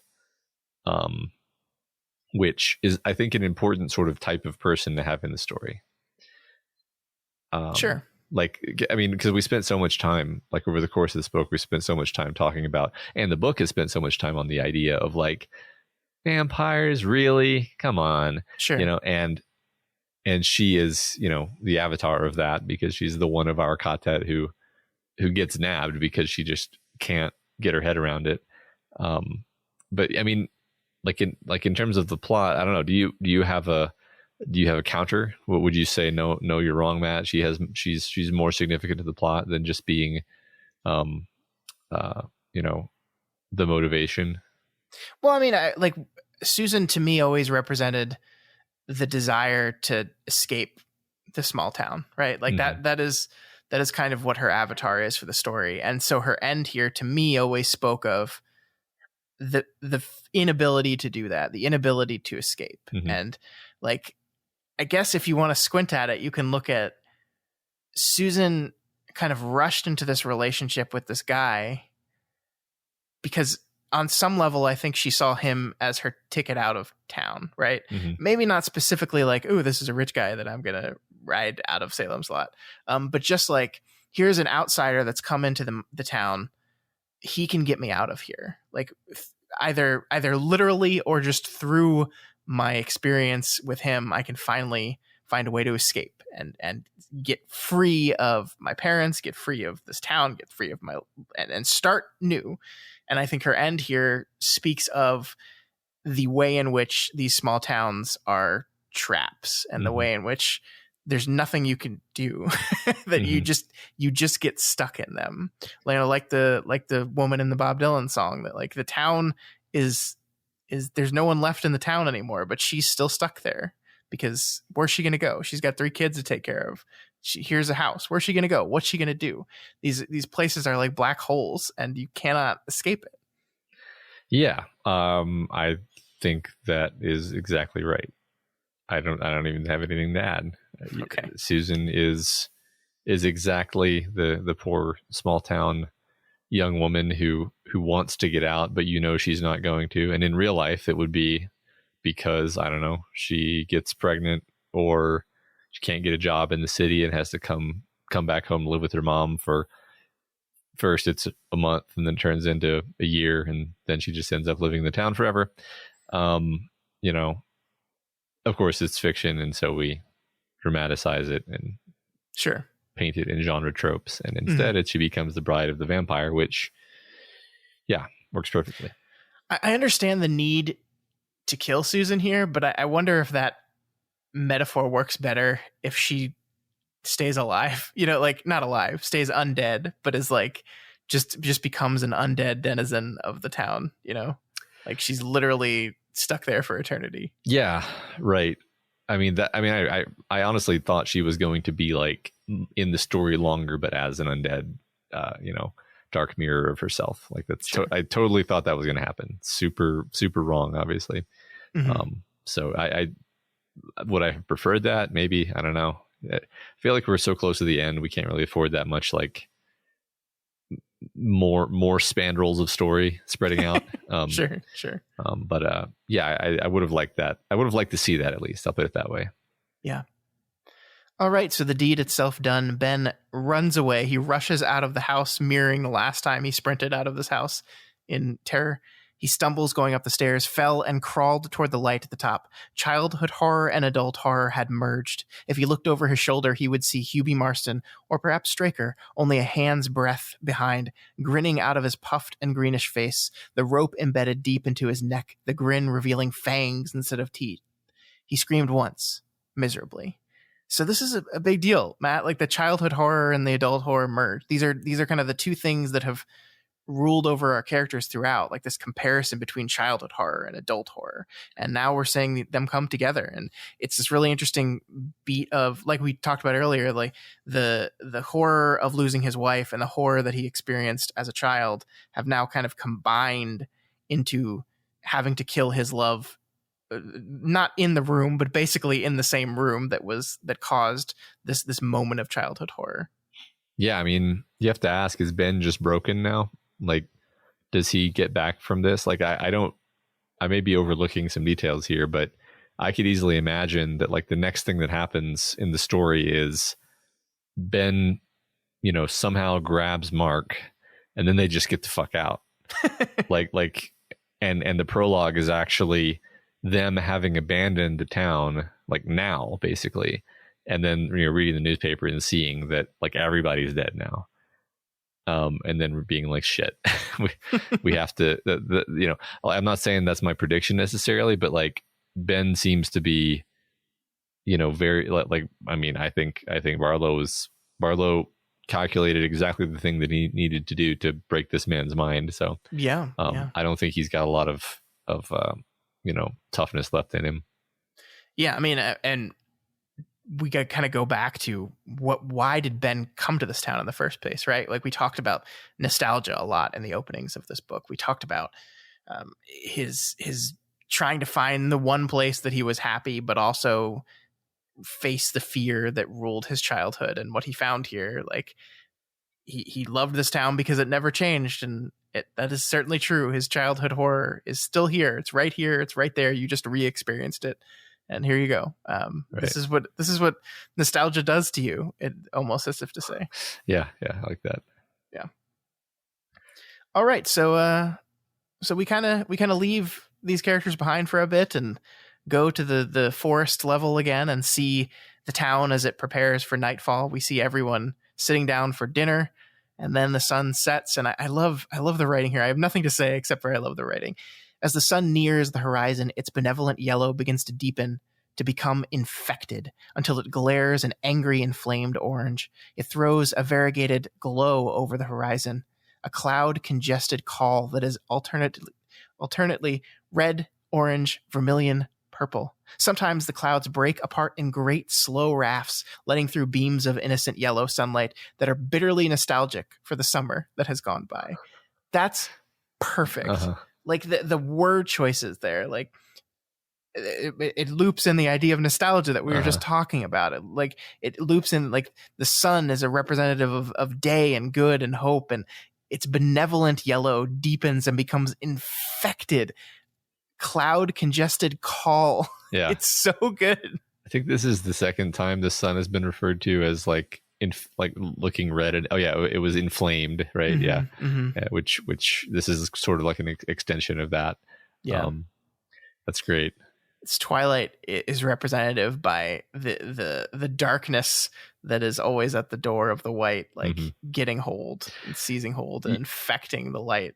Yeah, I mean, I think something I was thinking about this week is just the fact that in this cosmology, the white is like this almost like precarious tightrope stretched across this infinite gulf of darkness. It's not like the white is winning by default. It's like, no, the white is fighting a constant battle for existence, actually. Sure. Yeah.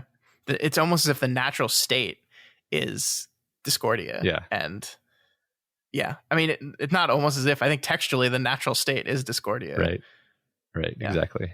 Yeah. So the sun sets and it's vampire time. Mm-hmm. They didn't accomplish anything except for killing Ben's girlfriend. So hooray. Mm-hmm. We cut back to the hospital where Jimmy, Cody, and Ben fill in Matt on the events of the house. The priest and Mark Petrie have gone to Petrie's house as Mark's parents were threatened directly by the note. And right about now, if you've come to the book after reading The Dark Tower, you're like, uh-oh. Mm-hmm. We remember where the big confrontation between Barlow and Father Callahan happened. We remember it was at the Petrie's house. Yeah. So, uh-oh. Yeah. What's funny is that after that happens, I will have much less information about where the story is going. But yeah, that's yes. true. So Matt manages to talk some sense into Ben here. This is what we kind of already talked about. Barlow's letter was a lot of overconfident bluster. He's egotistical, yes, but he's also running scared. He lost his daywalker. He was forced to leave behind one of his minions. He's hiding somewhere else now. He's absolutely not as confident as the letter makes him seem, right? Yeah. Right? Yeah. I mean, I hope that's true. He has lived for centuries and he is brilliant, but he is also an egocentric, as his letter shows. Why not? His ego has grown the way a pearl does, layer by layer, until it is huge and poisonous. He's filled with pride. It must be a vaunting indeed, and his thirst for revenge must be overmastering, a thing to be trembled at, but perhaps also a thing to be used. I love it. Do you notice a bit that like Matt seems to really be taking to this role? Yes. Like he's begun talking in this elevated, scholarly, epic way, kind of like getting caught up in the narrative, in the magnitude of what's happening. Yeah, I mean, he's just being Van Helsing. Like that, like he's just Van Helsing now. Like, and it's pretty wonderful. Overmastering is a word that I hope I find occasion to use in real life someday. Yes, please describe someone's thirst for revenge as overmastering. I'd like to just be in a business meeting and be like, his desire to undercut us on price, I'm sure, is just overmastering. But I want to be able to describe someone's ego growing the way a pearl does, layer by layer. Yes, I want to use more similes in real life, just in general. I'm going to start a new rule. I have to use one simile in daily life. You just got to be really on your game, man. Yeah. Life doesn't afford a lot of time to build similes in the middle of conversation. Yeah, especially not clever and fresh ones like ego growing like a pearl. Matt also points out that by sending Mark and the pair off by themselves, they've split up the quartet. Oops. We know this is bad. Yeah, we've learned plenty of times throughout the Dark Tower that this is not good. Mm-hmm. They attempt to call the Petries, but they're too late. The line is out of service, and the tension is building. We cut over to the Petries' house now, and we've actually kind of jumped backwards in time a little bit because this is, I guess, possibly not. We don't know exactly when the line was cut, but we're here and we meet Henry Petrie, who is in every possible way the exact opposite of his son. Every possible way. Matt, this is like the greatest paragraph I've ever read. It's so good. He had viewed the counterculture of the late 60s with a calm tolerance born of the belief that it would collapse harmlessly because it had no monetary base upon which to stand. His love for his wife and son was not beautiful. No one would ever write a poem to the passion of a man who balled his socks before his wife. But it was sturdy and unswerving. He was a straight arrow, confident in himself and in the natural laws of physics, mathematics, economics, and, to a slightly lesser degree, sociology. Everything about it. I think I burst out laughing at, to a slightly lesser degree, sociology. There are so many Henry Petries online, Scott. Yes, there are. I lost my shit at no one would ever write a poem to the passion of a man who balled his socks before his wife. The perfect turn of phrase, right. Stephen King. Ironic, since this is a poem in its own way. It is. It's just like, I think like King tells us in a paragraph, this is basically the type of person who will never, ever, ever, ever buy into the fact that vampires are taking over the town. And that's exactly what they're trying to do in this moment. Gonna be honest, if you involve one of my kids in some vampire bullshit, I'm probably gonna be more mad at you than I am worried about vampires, at least at first. So his reaction is somewhat understandable. Yeah, especially when he's asking very logical questions like, did you actually pound a stake through that girl's body this afternoon? Did you check first? Did you I love how Callahan's like, no, bend it. Yeah, I mean, I love the little peeks we get into Callahan's head as he's like, shit, this isn't going well, is it? No, it's going very, very poorly. Yeah. To Henry Petrie's credit, though, he decides, while he doesn't buy any of the shit, he's at least going to hear out the other members of their quartet, and he goes to call the hospital, except the telephone line is dead. And here's what our section ends on. I can assure you, he said a little more sharply than he had intended, that the Jerusalem's Lot telephone service needs no vampires to disrupt it. The lights went out. Oh, so fucking good. I love it. Here we go. I like the telephone line service. This is probably me reading too much into it because this is what we do on this podcast. But we had so much imagery of the telephone wires that gossip is spread on in the town of Jerusalem's Lot, right? And so this idea that the telephone wires are being cut, like the one thing Jerusalem's Lot had was the ability to spread information via these gossipy telephone wires, and now that's gone too. That's the, like, Mabel Wirtz is Salem's Lot, right? And her ability to be Salem's Lot has now been removed in some ways. I know, like, it's just this house specifically, but like symbolically, that's part of the town being dead. The communications network, which is the town's nervous system, is being damaged. So yep. And so there we are. We're fucked, and we'll pick up next week with this scene right here, a scene that we actually know the ending of already, but there's a lot to say about it. There's always a lot to say about it the first time we read it back in Wolves of the Calla, and I think there will be a lot more to say about it this time. Yeah. So we'll pick up on that next week. Let's move right into our discussion question, Matt, because shocker, we're running a little bit long today. What? A little bit long. So our discussion question from last week was favorite example of a competent child character in fiction and why? And I just want to thank everyone for keeping the Stephen King spoilers to a minimum. You guys did a really good job. Thank you for that. Yeah. All right. So we start with Emperor Fry the Solid, who says, fine, I'll say it. Wesley Crusher. Favorite may be a strong word, but he's certainly quintessential. He does save the Enterprise several times, even if his taste in sweaters is questionable. So I think part of recognizing that you're becoming a mature adult is going from hating Wesley Crusher to being like, he's fine. Yeah, he's a kid. He's a kid, and thus I no longer have to like identify with him and cringe. Yeah. Rob the Gob says, I'm going to have to say Jake Chambers. You really get to see him come alive as a character in the Wastelands, and it's always such a treat to revisit his story in that book. We all know how awesome the kid is, so there's really no need to go into too much detail, but I don't think it gets much more competent than overcoming insanity and death by battling a demon house. The kid is a fucking legend. Rest in peace, John Jake Chambers. Yeah, I mean, I knew people were going to suggest Jake, and I'm not surprised. And he's the best. And he is the best. So, and your answer will be a familiar one. We're going to move on to Shortstop 88, who says they also choose our longtime friend, Jake Chambers. Jake's moments in the start of the Wastelands truly show how capable he is, despite being alone and having to fight off his own insanity. And these scenes really endeared me to him. However, throughout most of the series, Jake repeatedly shows his competence and usefulness to the quartet. Even in The Gunslinger, Jake, having already died painfully once, accepts his second death, knowing that Roland will let him fall, because Roland has a path he must continue to trudge. It's a heart-wrenching scene, and one that is more centered around Roland's decision and solidifying his character as not a hero. But Jake's position in the scene has always shined, get it, more brightly to me.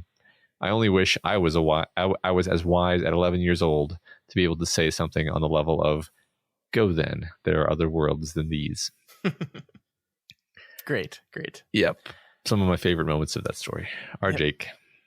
Baby Can You Dig Your Sam says, from pop culture, I love Short Round.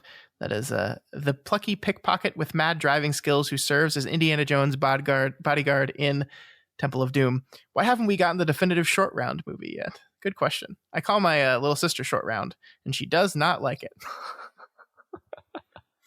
In literature, I'll mention Karana from Island of the Blue Dolphins. Oh my God. I had to read that book. Do you remember that book? I had to read that book as well. I read this book countless times in grade school. Karana is a 12-year-old girl left alone on an island for 18 years. She teaches herself how to hunt, make her own clothes, tames a wolf who becomes her companion, and learns to survive through her own wits. When she is rescued at the end, you can't help but feel that she was better off continuing to survive on the island on her own. Total wish fulfillment for a 9-year-old. And she did it all without a volleyball named Wilson.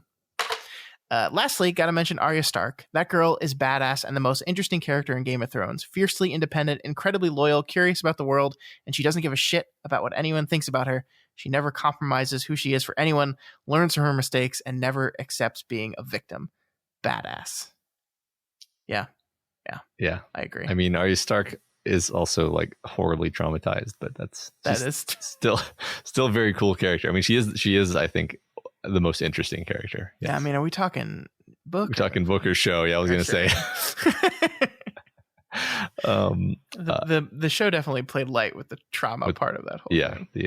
The what it does to you to be able to slit a man's throat when you're 10 years old. Yeah. The Karana, the Island of the Blue Dolphins. I'm pretty sure that, speaking of trauma, I'm pretty sure that book traumatized me when I was a kid, because I think I read it when I was like 7 or 8, which there was a lot of like terrible stuff that happens to her, I think, that I vaguely remember. I remember being upset by it, but anyway.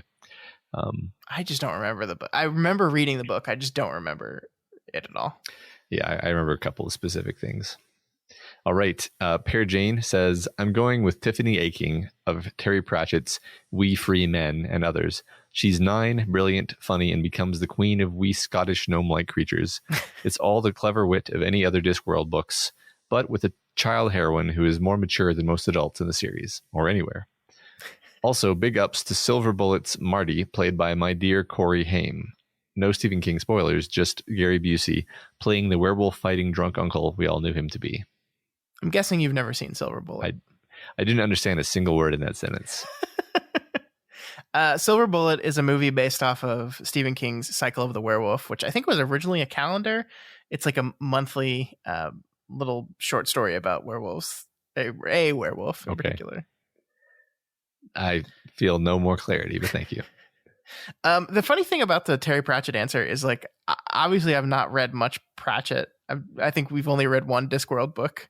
But I can close my eyes and imagine what this child heroine character sounds like exactly. Yeah, right. I feel like I have a pretty good sense of Pratchett's voice now. Yeah.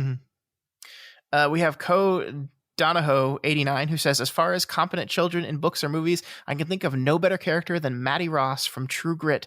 She's obnoxious, driven, knows exactly how she wants things done, and is willing to do whatever it takes to see everything through to the end. It's not until the end of the story that she's truly taken seriously by the male protagonists, when they come to see that she has true grit. It's a character played by Haley Steinfeld in the Coen Brothers remake, and that's when I first loved her as an actress. She's was a little girl that kicked ass, and she's continued to be an incredible actress, and I love Haley Steinfeld. So go ahead and pull out my phone and write that down on my list of movies that I've inexplicably missed. All right, we're done. No, we're good. It's on the list now. All right. Walking Dude 22 says, speaking of Sawyers, my first thought was Tom Sawyer. Mark Twain's character is just delightful, from his first moment of scamming his peers into whitewashing Aunt Polly's fence, through his engagement to and adventures with Becky Thatcher, and his conflict with Injun Joe. He is always one step ahead of the adults in his world. My kids would argue for Hermione Granger with her advanced magical abilities. She's a perfect foil for the bumbling heroics of Harry and Ron, and her intervention consistently elevates her team. Then there is the team of Meg and Charles Wallace Murray from A Wrinkle in Time. I feel that those two together show tremendous competencies in rescuing their father from it. Dark Tower connection, huh? But Lenge also captures their childish insecurities and doubts in the face of overwhelming odds. Yeah. I've never actually say, is that really how you pronounce Madeline? Lenge. Is that really? Huh. I mean, Okay. Lenge, I guess you could. I don't actually know what to do with the apostrophe when you're. I don't know either. Like, I'm pretty sure I always just said Langle, which I don't think is right. Might be Lingle. I don't think it is. No. I left out an L, so it can't be Lenge. I just fucking made that up, dude. I don't know. Okay, it could be Lingle. It could be Lingle. I wasn't trying to call you out. I was just like, oh, I've been wrong my entire life. No, so I just missed an L. I think you're right, actually. Fuck me. All right, whatever. No, but they're great characters. Meg and Charles Wallace. That's another book I read when I was young, and they sank deep into my psyche as like examples of awesome kids. So I totally agree with that choice.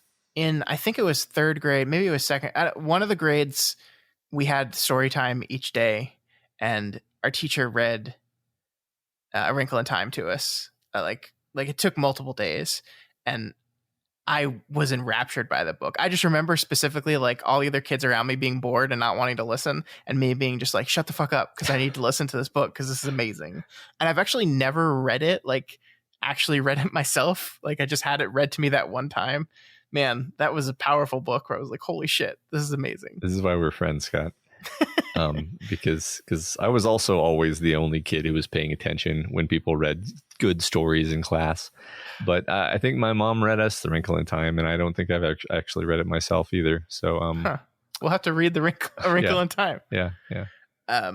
Walking Dude 22 also mentioned a character named Jack Sawyer from a book we're going to be reading during season 2, which is why his answer says speaking of Sawyers, because I cut that part out because it wasn't too spoilery, but I didn't.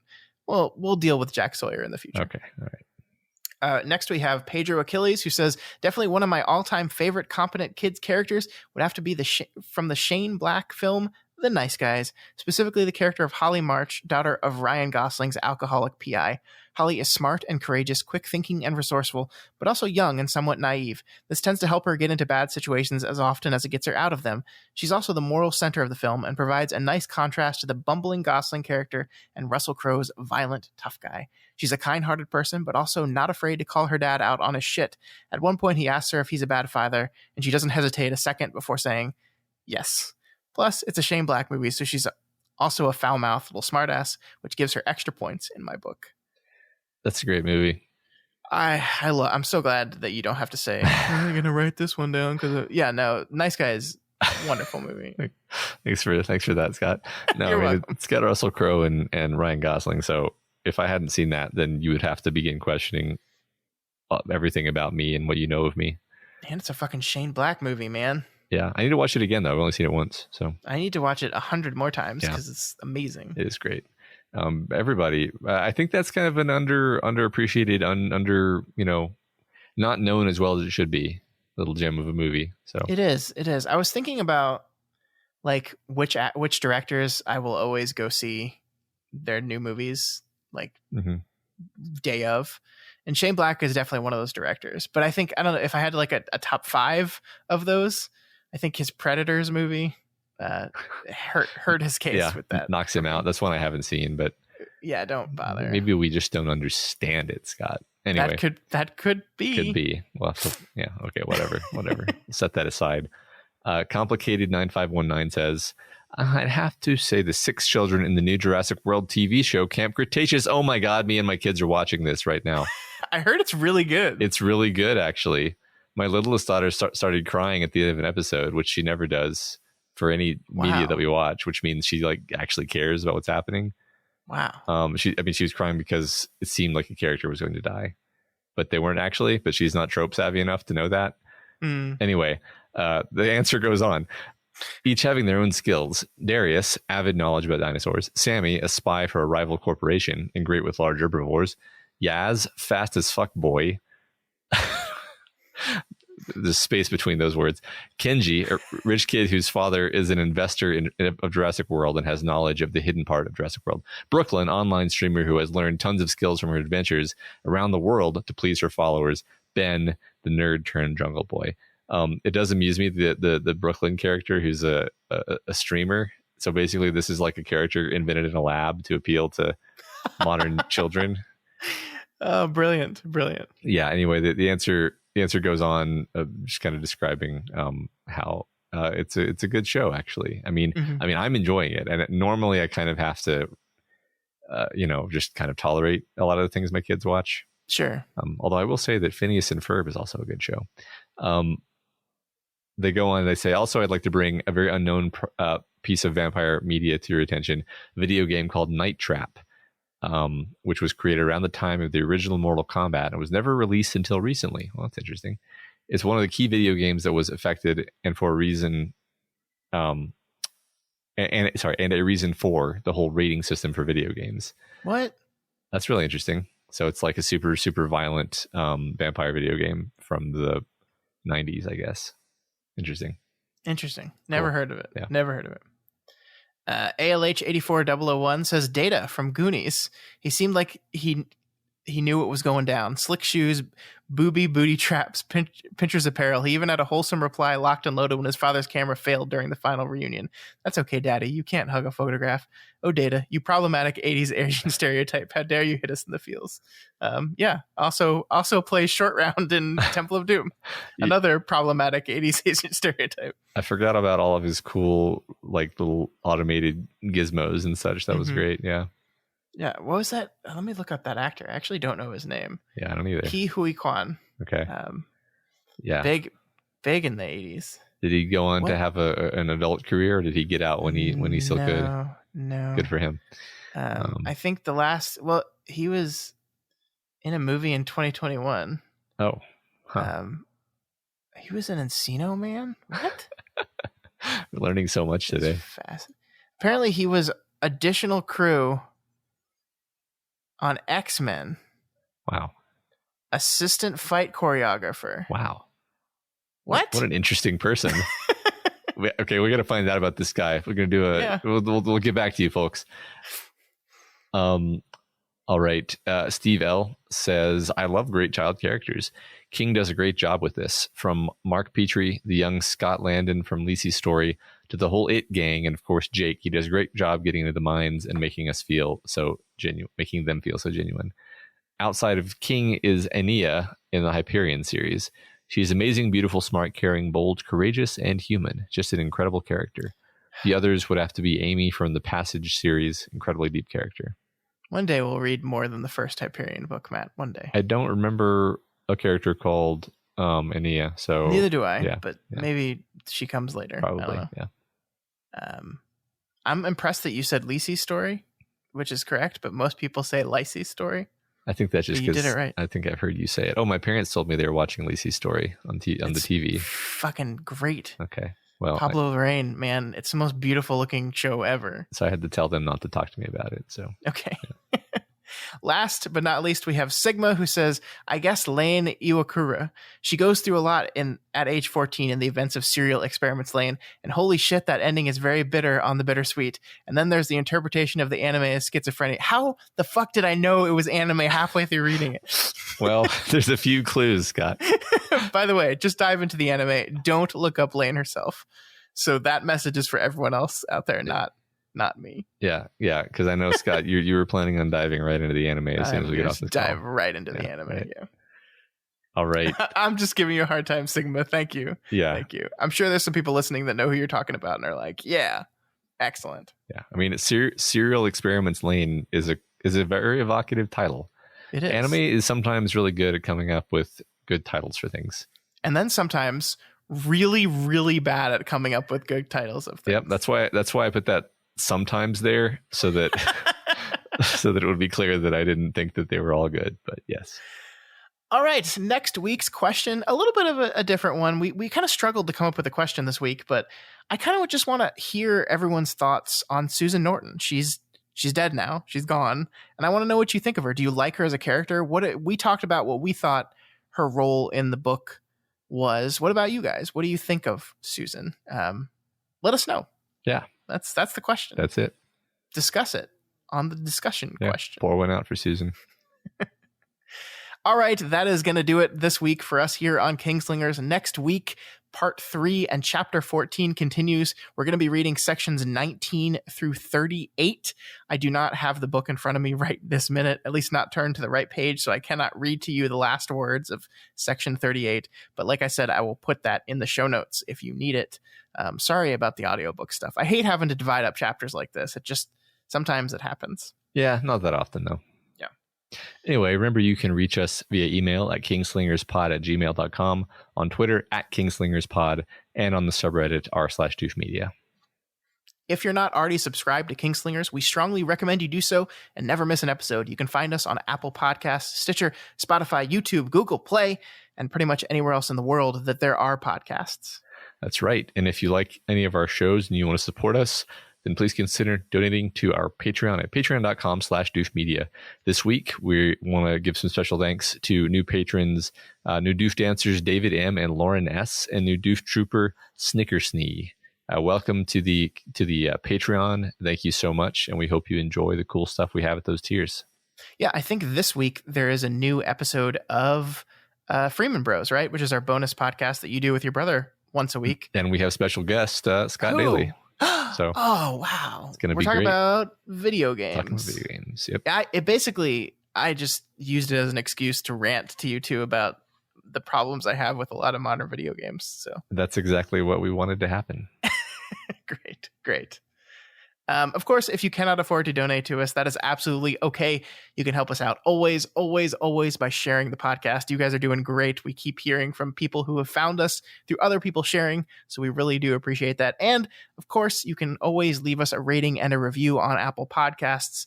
They really do help people find us. More reviews, better.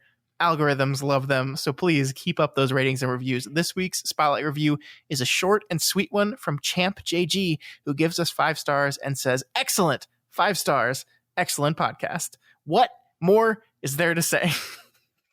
Well, thank you. Thank you so much, Champ JG. We appreciate that. We do.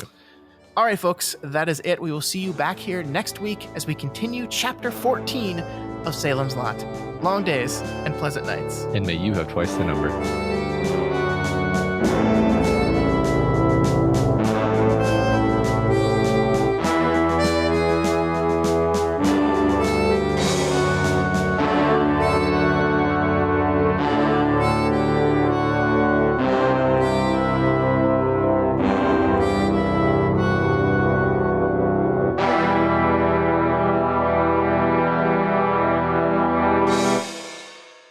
It just occurred to me that long days and pleasant nights is sort of interestingly ironic for Salem's Lot. Oh, yeah. Huh. That's true. Long days and vampire-less nights. And lock your doors. Hide your wife. Yeah. Hide your kids. Hide your kids. Hide your wife. They vampiring everybody up in here. That's stupid. That's the stupidest thing I ever said. I love it. Yeah.